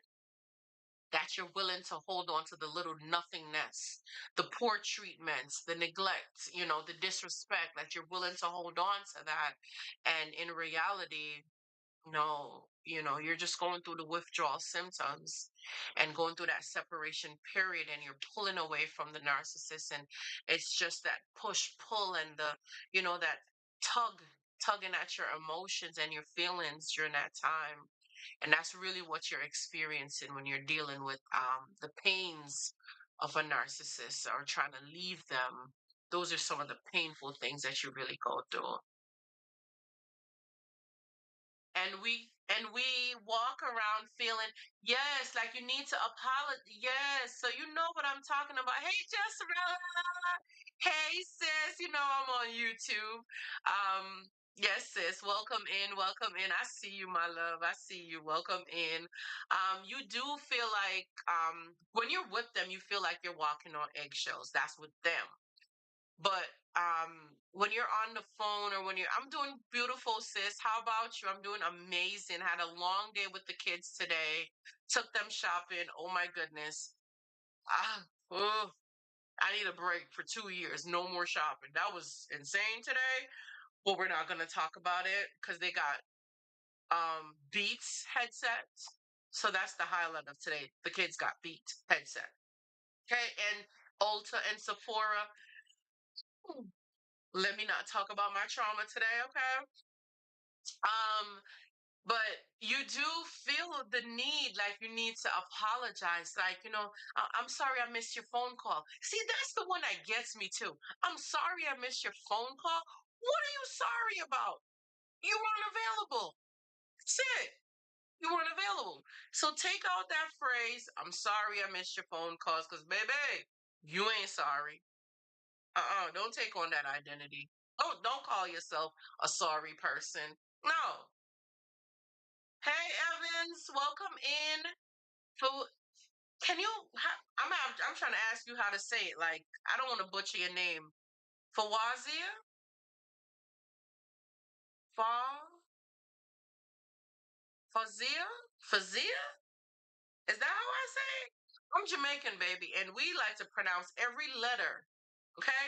So every letter I see, I'm going to try to pronounce it. So if I'm butchering your name, I sincerely apologize. So it's Fazia? Okay. Okay, Fazia, welcome in. It's my first time seeing you. Thank you for joining the chat tonight. I do. And you guys subscribe. Oh my goodness. I do appreciate that so, so much.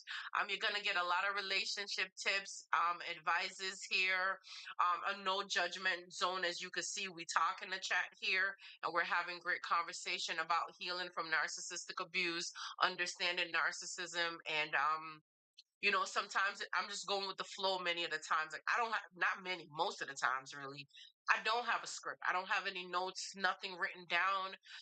This is just interaction with clients, my own experiences, some of you guys' conversation, and this is what we talk about on here. So this is what my channel is devoted to. I have a TikTok page. I haven't been doing that much on TikTok, but just mostly giving like words of encouragement, some positivity, some kind of pouring back into yourself on my TikTok platform. I've been mostly focusing on my physical fitness, my physical well being, and changing how I eat. So I'm working on my body from the inside out because I'm in a place right now where I'm mentally, spiritually, financially, socially healthy. And I understand I have a pretty good balance in my life right now, and I'm very content. And I feel like it's a good time for me to work on my physical because all the other areas seems to be doing incredibly well, and I want to keep the balance and keep that momentum going and keep a high vibration going.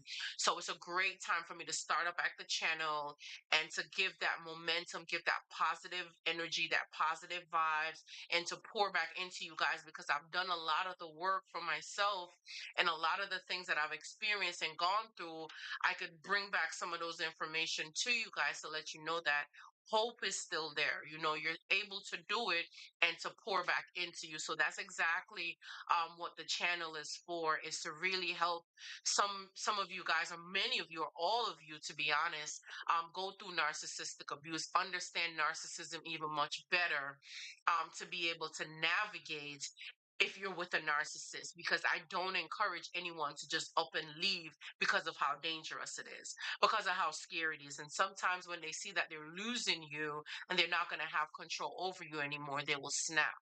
And Rella, for one, has been with me for quite some time, since last year, really, and have helped her to ensure her safety before making any decisions. Alicia's been here for a while, doing a lot of these videos and stuff with me for some time. Shelly, Kanita, the list goes on. It's quite a few of us that's been around for some time, because I did started this channel 2022 of October 2022, I think it was. I just turned on the camera and just decided I'm going to start talking about stuff, because that year was when I sold my house. And officially, April that year was when I sold the house. And officially, that was the end of the narcissist. That was the end of it. I sold the house, ended everything, and decided I'm starting over. I'm starting over from the ground up, from the bottom. I'm doing it all over, because they will put you in positions like that to feel like either you're going to lose your mind, lose it all. But I really saw where I needed to pull the plug right now. I needed to exit right now. This is my escape. This is the opportunity. Get out, and get out now. So I did create a safety exit plan, and I strategically had everything put together, and I got out safely. And I didn't fight with him, because money was his motivating factor. So I paid him $150,000 to just go, to be done with everything, because I was completely done. Thanks for joining the team. I appreciate you so much. Um, that's exactly what I did, to just make sure that I was done and I was out, and I stayed out. And so that year was a great year for me to start the channel. And if you watch back the videos, you can kind of see how I started, and the information that I started to share on the channel with the live videos that we would sit together and talk about stuff. And you could see the healing process. You could watch my healing journey. You could see how I really thrive and heal through this. Was no shame and stuff. I talk about how he would force me to get pregnant, to do IVF. It was, listen, the story goes on, but we're here to talk about, that you're not alone. I just want you guys to know that you're not in this alone. We could come here on Tuesday nights at 8:30 p.m. Eastern Standard Time, and on Saturday nights as well at 8:30 Standard Time. And Saturday nights I won't have like a intense limit to cut off. We'll just talk, as much as we can, maybe for an hour or two, but definitely Tuesday nights, because I have to be in the office Wednesday morning. I would probably be on maybe for an hour, hour and a half on Tuesday nights, but definitely on Saturdays, you guys could come in, ask me any questions. We could talk about some of the things. You can ask me any questions you want, even how was I able to heal from the narcissist? Do I still ruminate about the narcissist? Am I in contact with the narcissist? What is it like having children with the narcissist? See, these are great questions that you can always feel free to ask me, anyone. If you're in a situation and not sure how to deal with something, I could give you my honest opinion about it, and I could just be forthcoming about anything that you want to get answered, because it's not easy dealing with narcissists. Many people don't know what it's like dealing with a narcissist. I didn't know that I was married to one for 13 years. I didn't know that until I got sick and tired and I searched it up, how to divorce, and I saw the word narcissist. That was my first time. I was like, what? What's that word? And I was just curious, and I clicked on it, and I was in denial at first. But how they know? How did this person know I'm experiencing these things? How did you know? Yeah. And eventually, over time, I gained the strength, I gained the courage, and I was able to actually get up out of that narcissistic, abusive marriage, physically abusive, financially abusive. Oh, and I was the breadwinner, yet still he was financially abusive, sabotaging my job, creating a mess for me. So, sometimes you just got to cut your loss. And that's exactly what I did. I just stopped the bleeding. And I, sat down and healed myself for a couple of years. I just took care of what I needed to do. Um, One of the worst things that I did, I'll tell you guys this really quickly before I go. I rushed into a relationship right after, running from the narcissist in 2020, because I left about 2020 August, and then I rushed into a relationship after that. That was the worst thing I did, because I ran right into another narcissist, another one, but it only lasted for about 2 months, because I'm like, wait, what? How are you the same? Like, I was like, wait, what? I was just like, something don't feel right. And I would just be quiet and just observe, because I'm like, you're picking an argument with me and I'm not engaging. And it would drive him so crazy. He'd break the dishes, trying to drive fear into me. And I'm like, yeah, thank you for this. Because it let me know how things really started with the narcissist. Because you don't even remember back when they started to show you these little signs and you overlooked it and you talked yourself out of it, right? So now seeing it with fresh pair of eyes, this is a new person. Where's this coming from? But that's the thing. In order to gain control over you, they have to drive fear in you so that they'll be able to gain that control over you. So they do little intimidating little tactics, little things to see how they can test you out, to really see who are you? What are your triggers? What are your push points? And that's how they start the whole process. Is just testing you out, seeing what are your push points. How can they, get you out of character? How can they trigger you? Like, what can they do to get a reaction out of you? And that's what he was really set on doing, was trying to get a reaction out of me. And I knew very well, because I knew what I was with. But I did use him because I realized that he was playing games. I did use him um to kind of get myself together for a little bit. And it was long distance, so it wasn't like, anything too much. But I did see where he was trying to do these intimidating stuff, because when I went to visit him, that's what he was doing. To the point where he flashed his hand up really high and scratched me over my eyes and wanted me to put on makeup and cover it up to hide it. And I was just like, no, you scratch me and you scratch me, and it's going to stay there. But that's what they do. They start off very early with these things, wanting you to cover things, wanting you to hide things.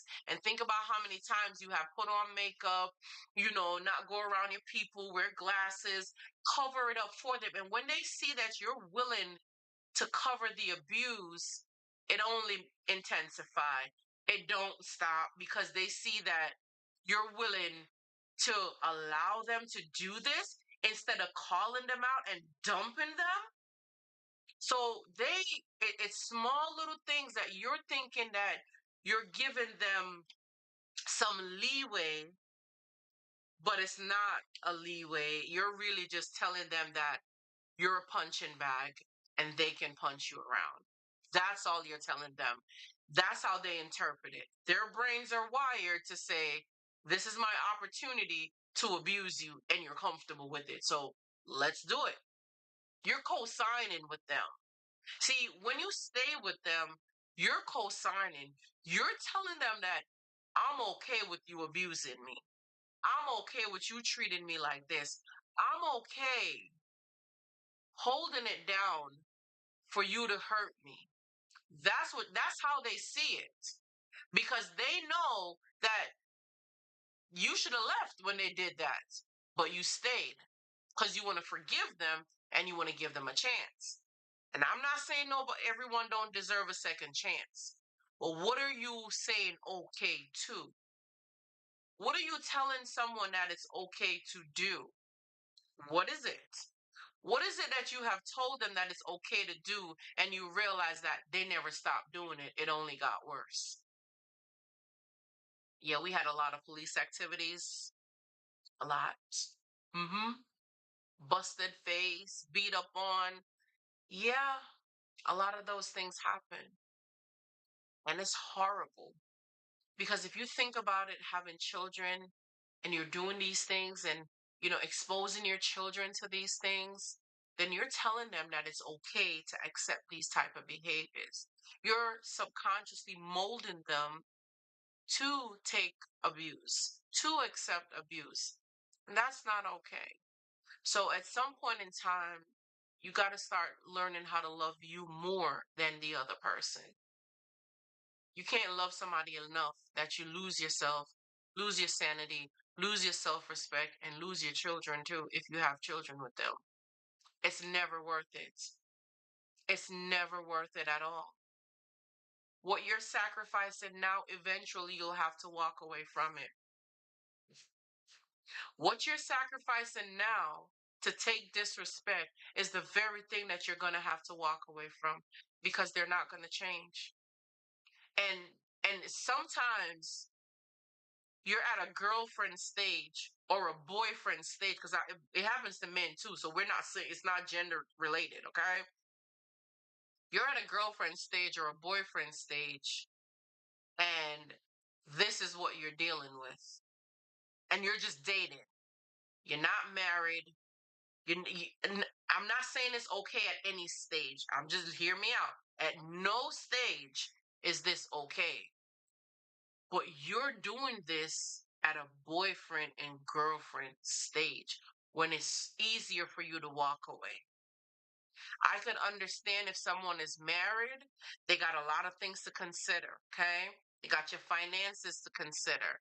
You have properties maybe to consider, different assets to split up because one thing they're going to do is make sure you guys assets and things are locked in. And they have children involved, they're locked in. So it's harder to disassociate yourself from them and to disengage with a narcissist because you have children, property, investments, all different things involved. And sometimes they're the main source to provide for the home. So you're probably relying on them financially to take care of things. So it's not so easy to leave. So coming up with an exit plan, having a strategy to leave is going to be your best bet.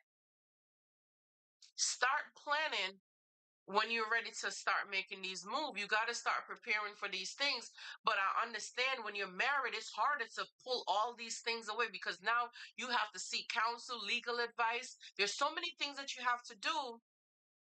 But at a boyfriend and girlfriend stage, you're not married and you're sitting there accepting this kind of nonsense. Got to evaluate yourself and take a step back. It's okay for us to start rebuilding our self-esteem again. It's okay to start having boundaries, start setting boundaries, but it starts with yourself. No more of being treated like this. No more of you continuing to disrespect me and treat me like this and call me out my name.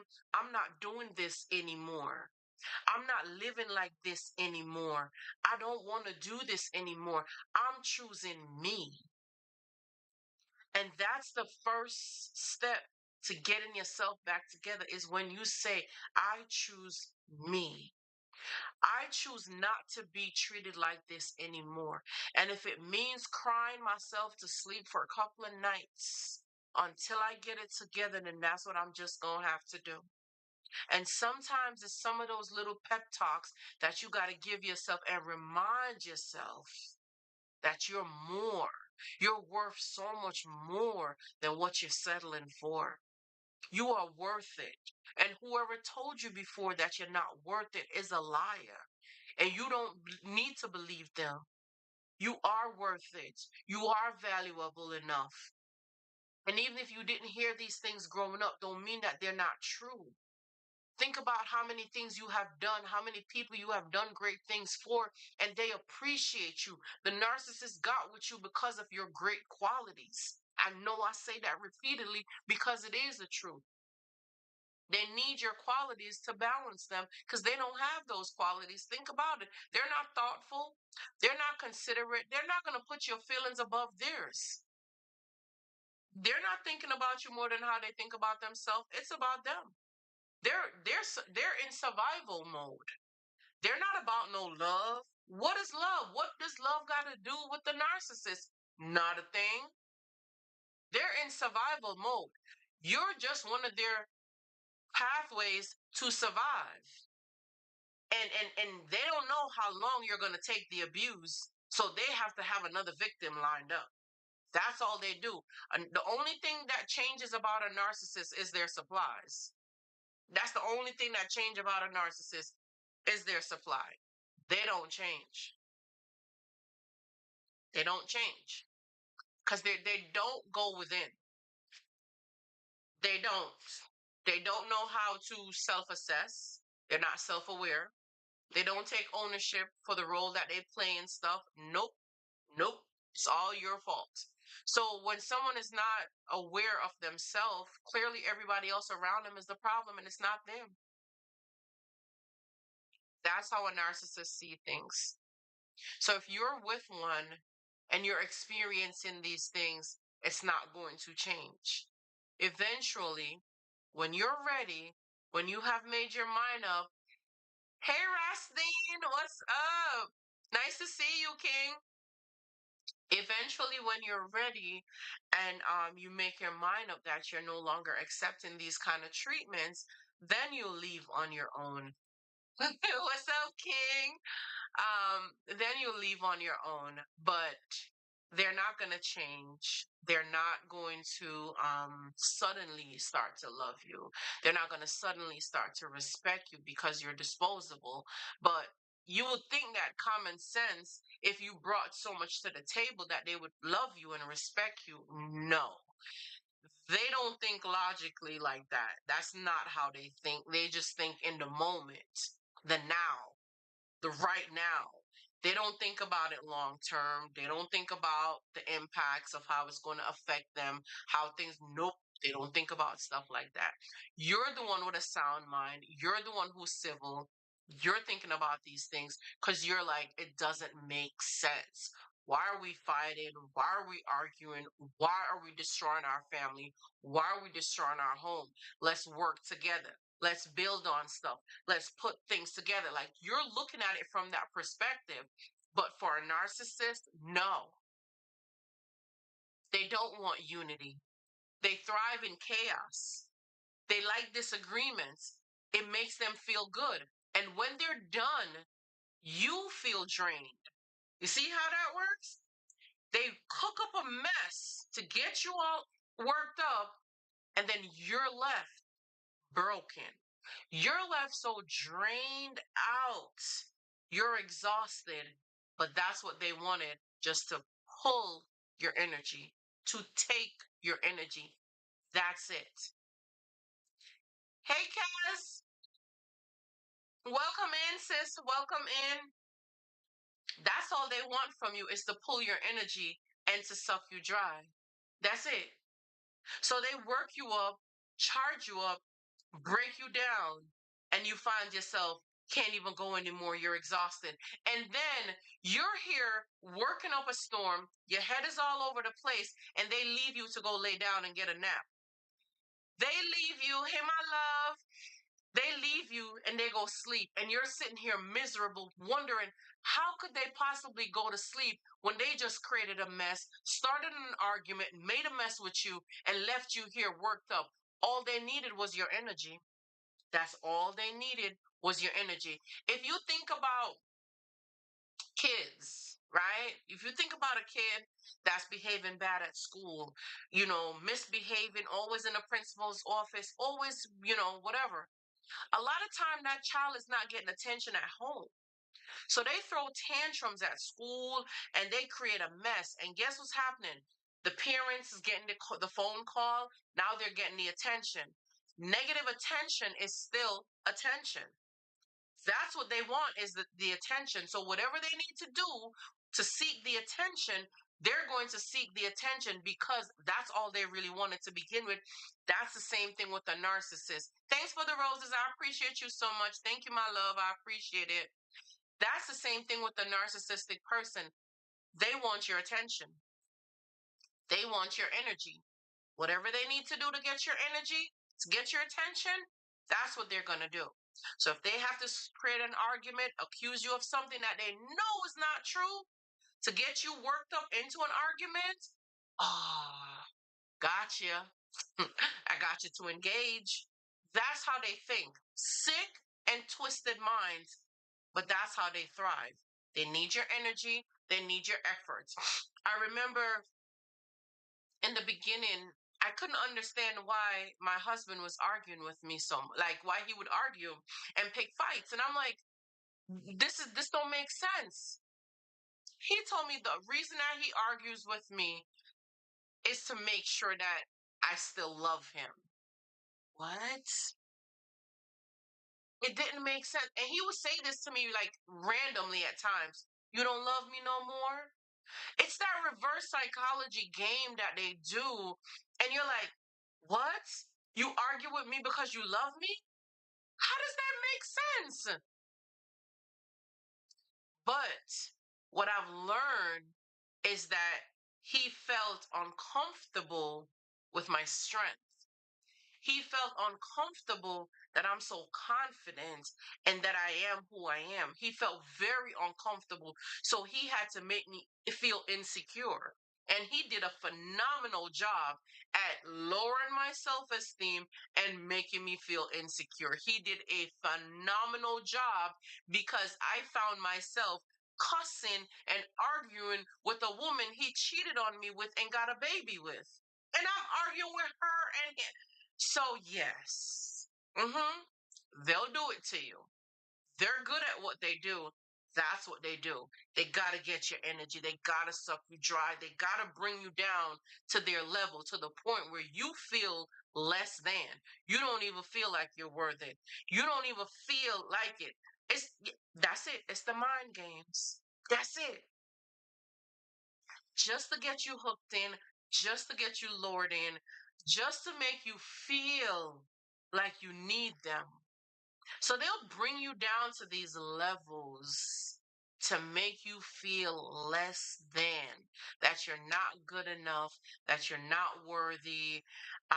They'll do these things to you and turn around and laugh at you like you're the problem.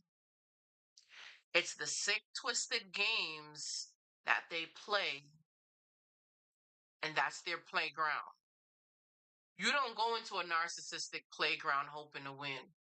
They don't play fair in the sandbox at all. So you can't go into their world thinking that you're going to beat them at their game. It's their game, it's what they do. You're not the expert here, it's their game. The only way to beat a narcissist at their game is to stop caring. And I know it's hard because it's in your nature. You're wired to love and care. That's why the narcissistic person chooses you, because they know you'll never stop loving them. You'll never stop caring for them. You'll never stop nurturing them. You will never treat them the way how they're treating you. You're forgiven. They know these things about you. That's why you were handpicked. That's why you were selected. That's why you were chosen by this narcissist. It's because you got what they don't have and they envy you. So they make you feel like what you got is not good enough. So you'll find yourself never feeling like you're good enough. You're never good enough for a narcissistic person. You will never, ever be good enough for a narcissistic person because you can't do nothing right. That's it. You cannot do nothing right. You mess everything up. You're a mess. You're a complete disaster, but they're not leaving you though. Why you think they're not leaving you? Because they know none of what they're saying is true. But here's the trick. If I get you to believe that, then I'm in your head. Then I can tell you anything. If I get you to believe that you're not good enough and you doubt yourself, you second guess yourself, then I'm in your head. Then I can have my way with you and I could make you do anything. That's how they think. And by them doing that to you, they feel better about themselves. They feel more superior about themselves because it's like, haha, made you look. What you feel, what you don't know, here's what you don't know. Okay, so I'll tell you my age. I'll tell you my age, okay? Um, I'm 39 in March. March coming, I'll be 39. So right now I'm 38. Okay? So I'm gonna use me as this theory. Nothing makes sense. I know. Listen, Rasdeen, you could never leave and love regardless of the way you'll never be good enough for a narcissistic person. I'm telling you. It don't matter what you do, you're not good, it's not good enough. And they know how to punish you. They're gonna withdraw sex, they're gonna withdraw their emotion, they're gonna withdraw their time, and they're gonna withdraw from you. And you gonna feel the pull. You gonna know they pull away from you. You gonna feel the pull. That's exactly what they do. But here's the kicker, right? So I'm 38 years old, and let's pick somebody. Say Ross Dean for a second. So Dean, you're 38, right? So or you're 40. Let's give you 2 years more than me, okay? So I'm 38, you're 40. We meet each other and we're talking. And listen, this is just for a test in theory. None of this is true. Let me disclose that this is for educational purposes only. This is just for educational purposes only. None of this is true. We're just testing a theory here, okay? Wink and a wink. So I'm 38. I mean, that's true, but whatever. You're 40, right? And we're getting to know each other. So I'm talking about family, family planning, life, all these things, investment, life, all these things. And you're like, yeah, yeah, let's do this. And I'm going with you. But I'm realizing that you're not really on board with what's going on. Like you're not making headway to getting these things done. You quit your job every 2 weeks. You argue every day. It's a mess. It's a disaster in the relationship. That's what's going on. When I talk to you about, let's sit down and talk about the plan. How are we going to structure this plan? Yada, yada, yada. You start arguing back with me, and we're making this is a complete mess. And we're going at each other's head. And then the plan gets thrown out the way. Here's what we don't understand: age in this instance is just a number. I'm 38, but I'm a mature 38 woman. He's 40, but he has a childlike mindset because he has not developed mentally to the level where I am. So he has that childlike mind, and you'll realize that he operates like a child. That's what happened with a narcissistic person, y'all.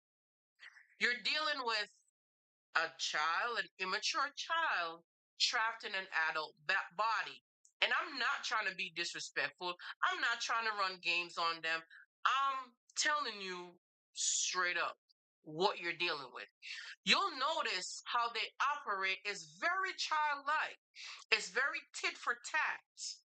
It's never let's come to a solution. It's never let's solve this, let's figure it out, let's move on. Let's learn from our experience and move forward. No, oh, you got me, I'm gonna get you back. That's the mindset.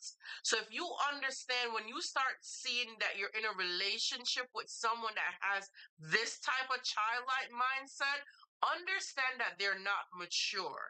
They have what's known as arrested development, where they're not fully developed, they're not fully mature, they're not mentally all the way there on your level because there's some chemical imbalances that's going on with them. So you're speaking to the body of an adult, but the mind is a childlike mind. That's why they don't understand responsibilities. That's why they throw these tantrums and yell and scream and make a mess and break everything in the house, destroy the house, because that's how they're able to express their emotions, because they didn't learn how to develop these part of their emotions growing up. So you're left to deal with they look big in body, and I get it. But the mind that you're dealing with behind this big body is a childlike mind. What 9-year old, 7, 8-year old wants to be worrying about family planning, investments, house? What? No 9-year old wants to deal with that. Well, guess what? When you're with a narcissistic person, that's who you're telling to go get a job, a 9-year old. Yeah, that's who. A 9-year old want to play video games. They want to talk on the phone with their friends. They maybe want to do makeup and maybe shower every other day, every couple of days. And I'm sure you saw some of these behaviors in the narcissist. I'm sure you saw these behaviors. Okay?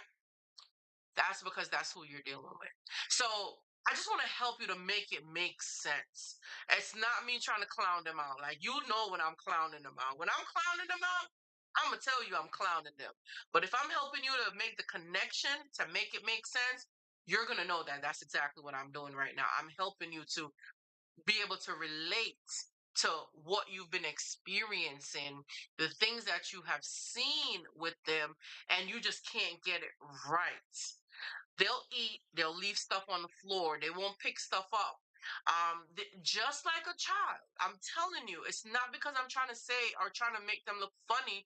No, it's because this is how they really think.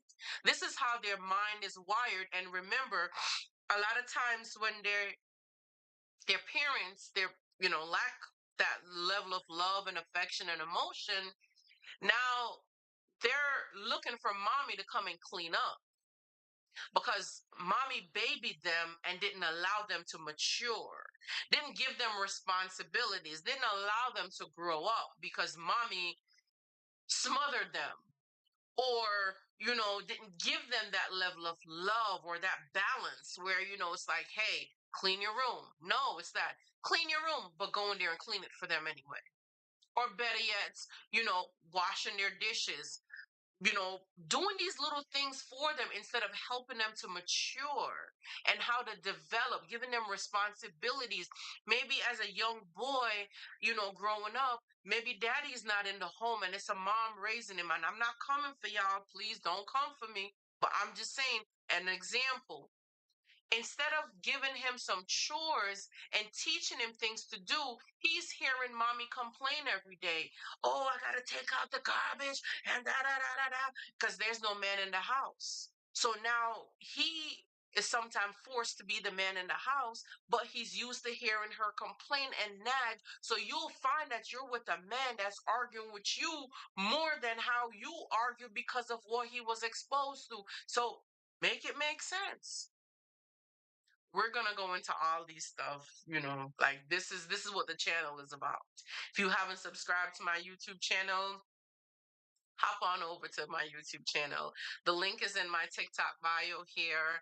I'm gonna be going live every Tuesday nights and Saturday nights, 8:30 Eastern Standard Time. On Tuesdays, I'll definitely be less time, probably about an hour and a half, 2 hours the most, on a Tuesday night to come on and answer some of your burning questions.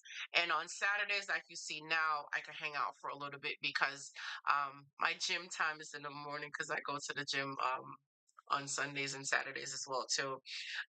So definitely, please, like, jump in, subscribe to my YouTube channel.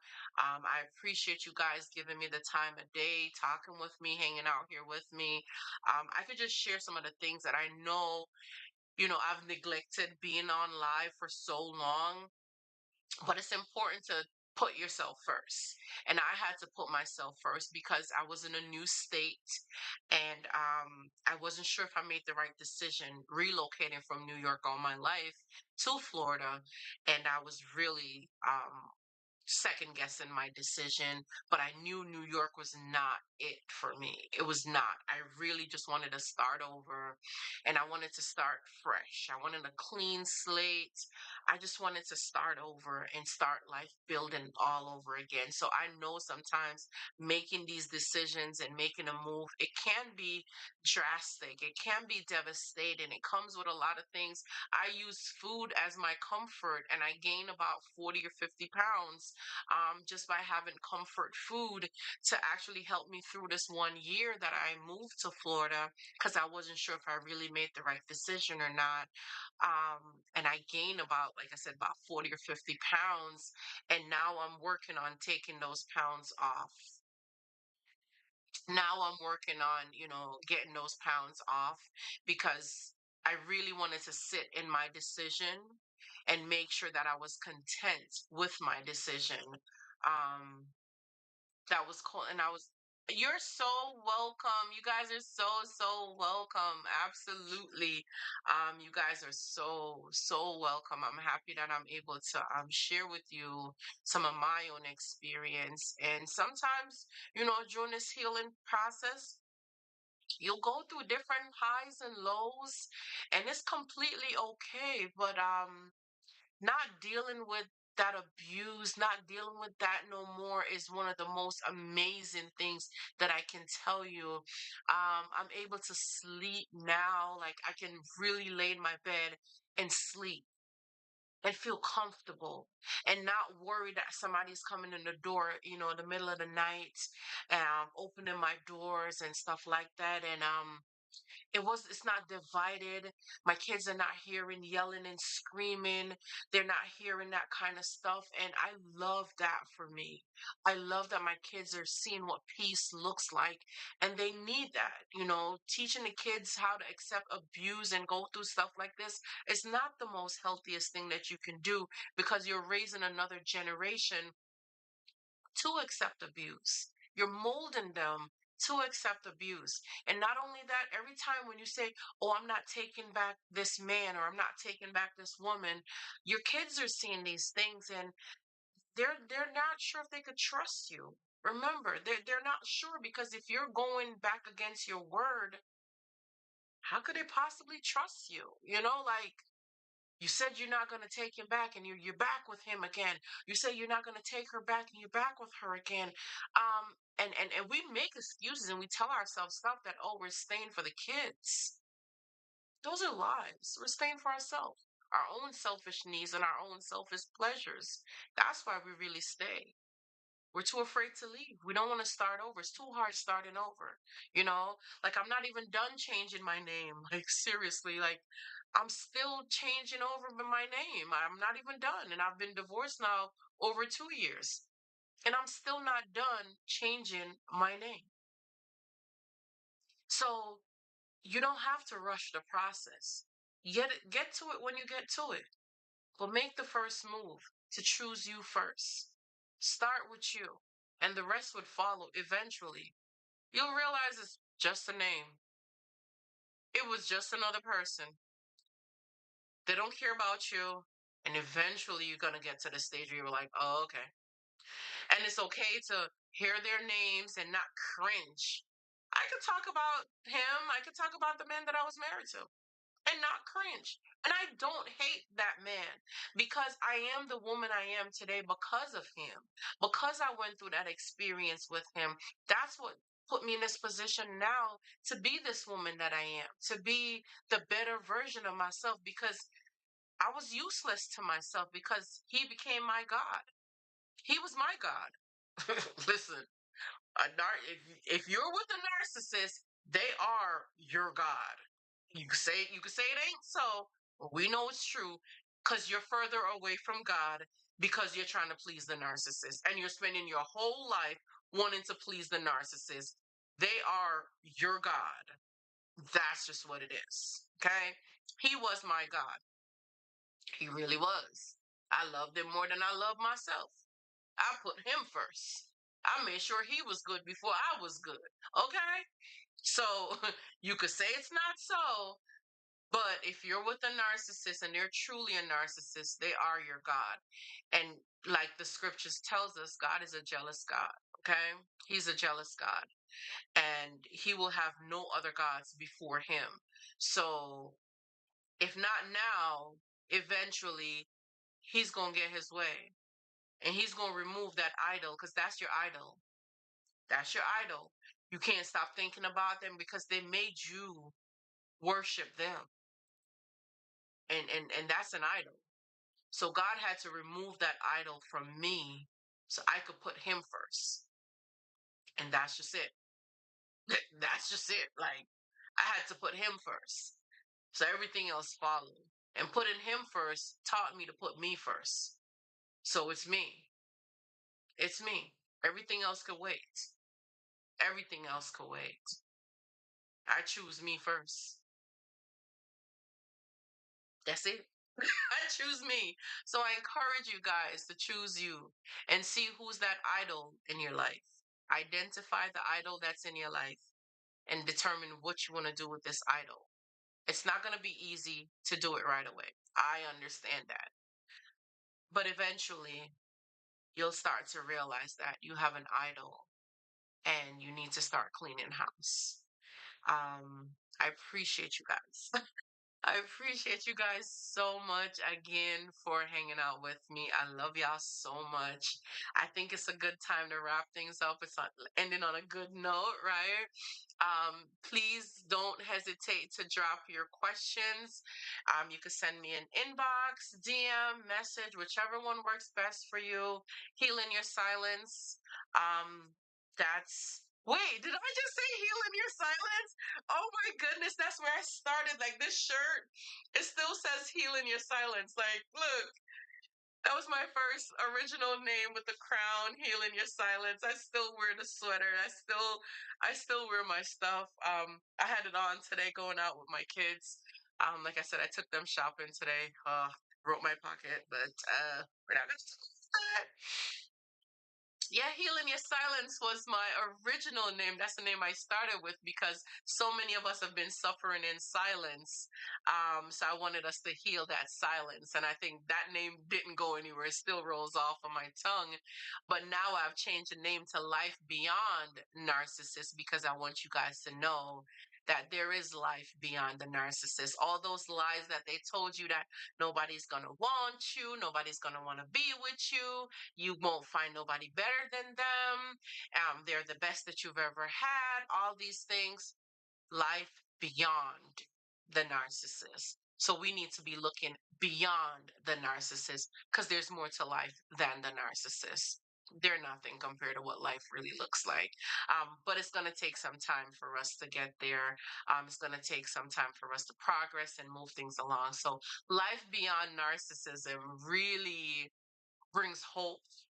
It brings joy. It lets you know that life does exist. So you have something to look forward to. You have something to live for. Don't give up on yourself. I believe in you. Don't give up on yourself. I love y'all so, so much. And thank you for allowing me to sit here to talk with you. Like, thanks for the opportunity to sit with you, to talk with you. I couldn't have done it without you guys sitting here with me, to giving me that space to share with you and pour back into you as well, too. So, thank you for the opportunity to sit and to chat with you for some. I appreciate it. I appreciate it. Good night, guys. Good night, Alicia. Good night, Daniel. Good night, Wallace. Good night. Let me see who else is here. If you're in the chat, I just want to tell you good night. Just drop a heart. Just drop a heart in the chat so I could tell you good night. Thanks, Fozzie. You see, I'm still tripping about it, Fozzie. Listen, we getting there, okay? We getting there. We working on this, okay? Fozzie. Fozia. See, listen, please bear with me. We're working on this one, okay? We're gonna get it together. Good night, Alicia. Good night, Danielle. Good night, y'all. I appreciate you so much. Rella, good night. Big up yourself, my love. Ras Dean. Let me see who else is still in the room. You know what? I'm using my keypad here to touch on my iPad. Bear with me. I'm not used to being up these hours at night. I'm not used to it. I'm normally in bed by 8:30. Hey Des, have a wonderful night. V, it was a pleasure talking with you and hanging out with you tonight. Gloria, have a wonderful night. Have an amazing weekend. And join me back Tuesday night, 8:30 Eastern Standard Time. That will be the next time I go live. Tuesday night at 8:30 p.m. Eastern Standard Time. That's going to be our regular show night. You're most welcome. I hope that you found information that was useful to you. Maybe will help you gain some clarity, and you could probably start thinking about some of the things that you've experienced and that you want clarity on it. Please do not hesitate to ask me any questions. I'm more than ready to answer anyone for you. You guys, thanks again. Have a wonderful night. Be blessed and can't wait to see you Tuesday night. Good night, y'all.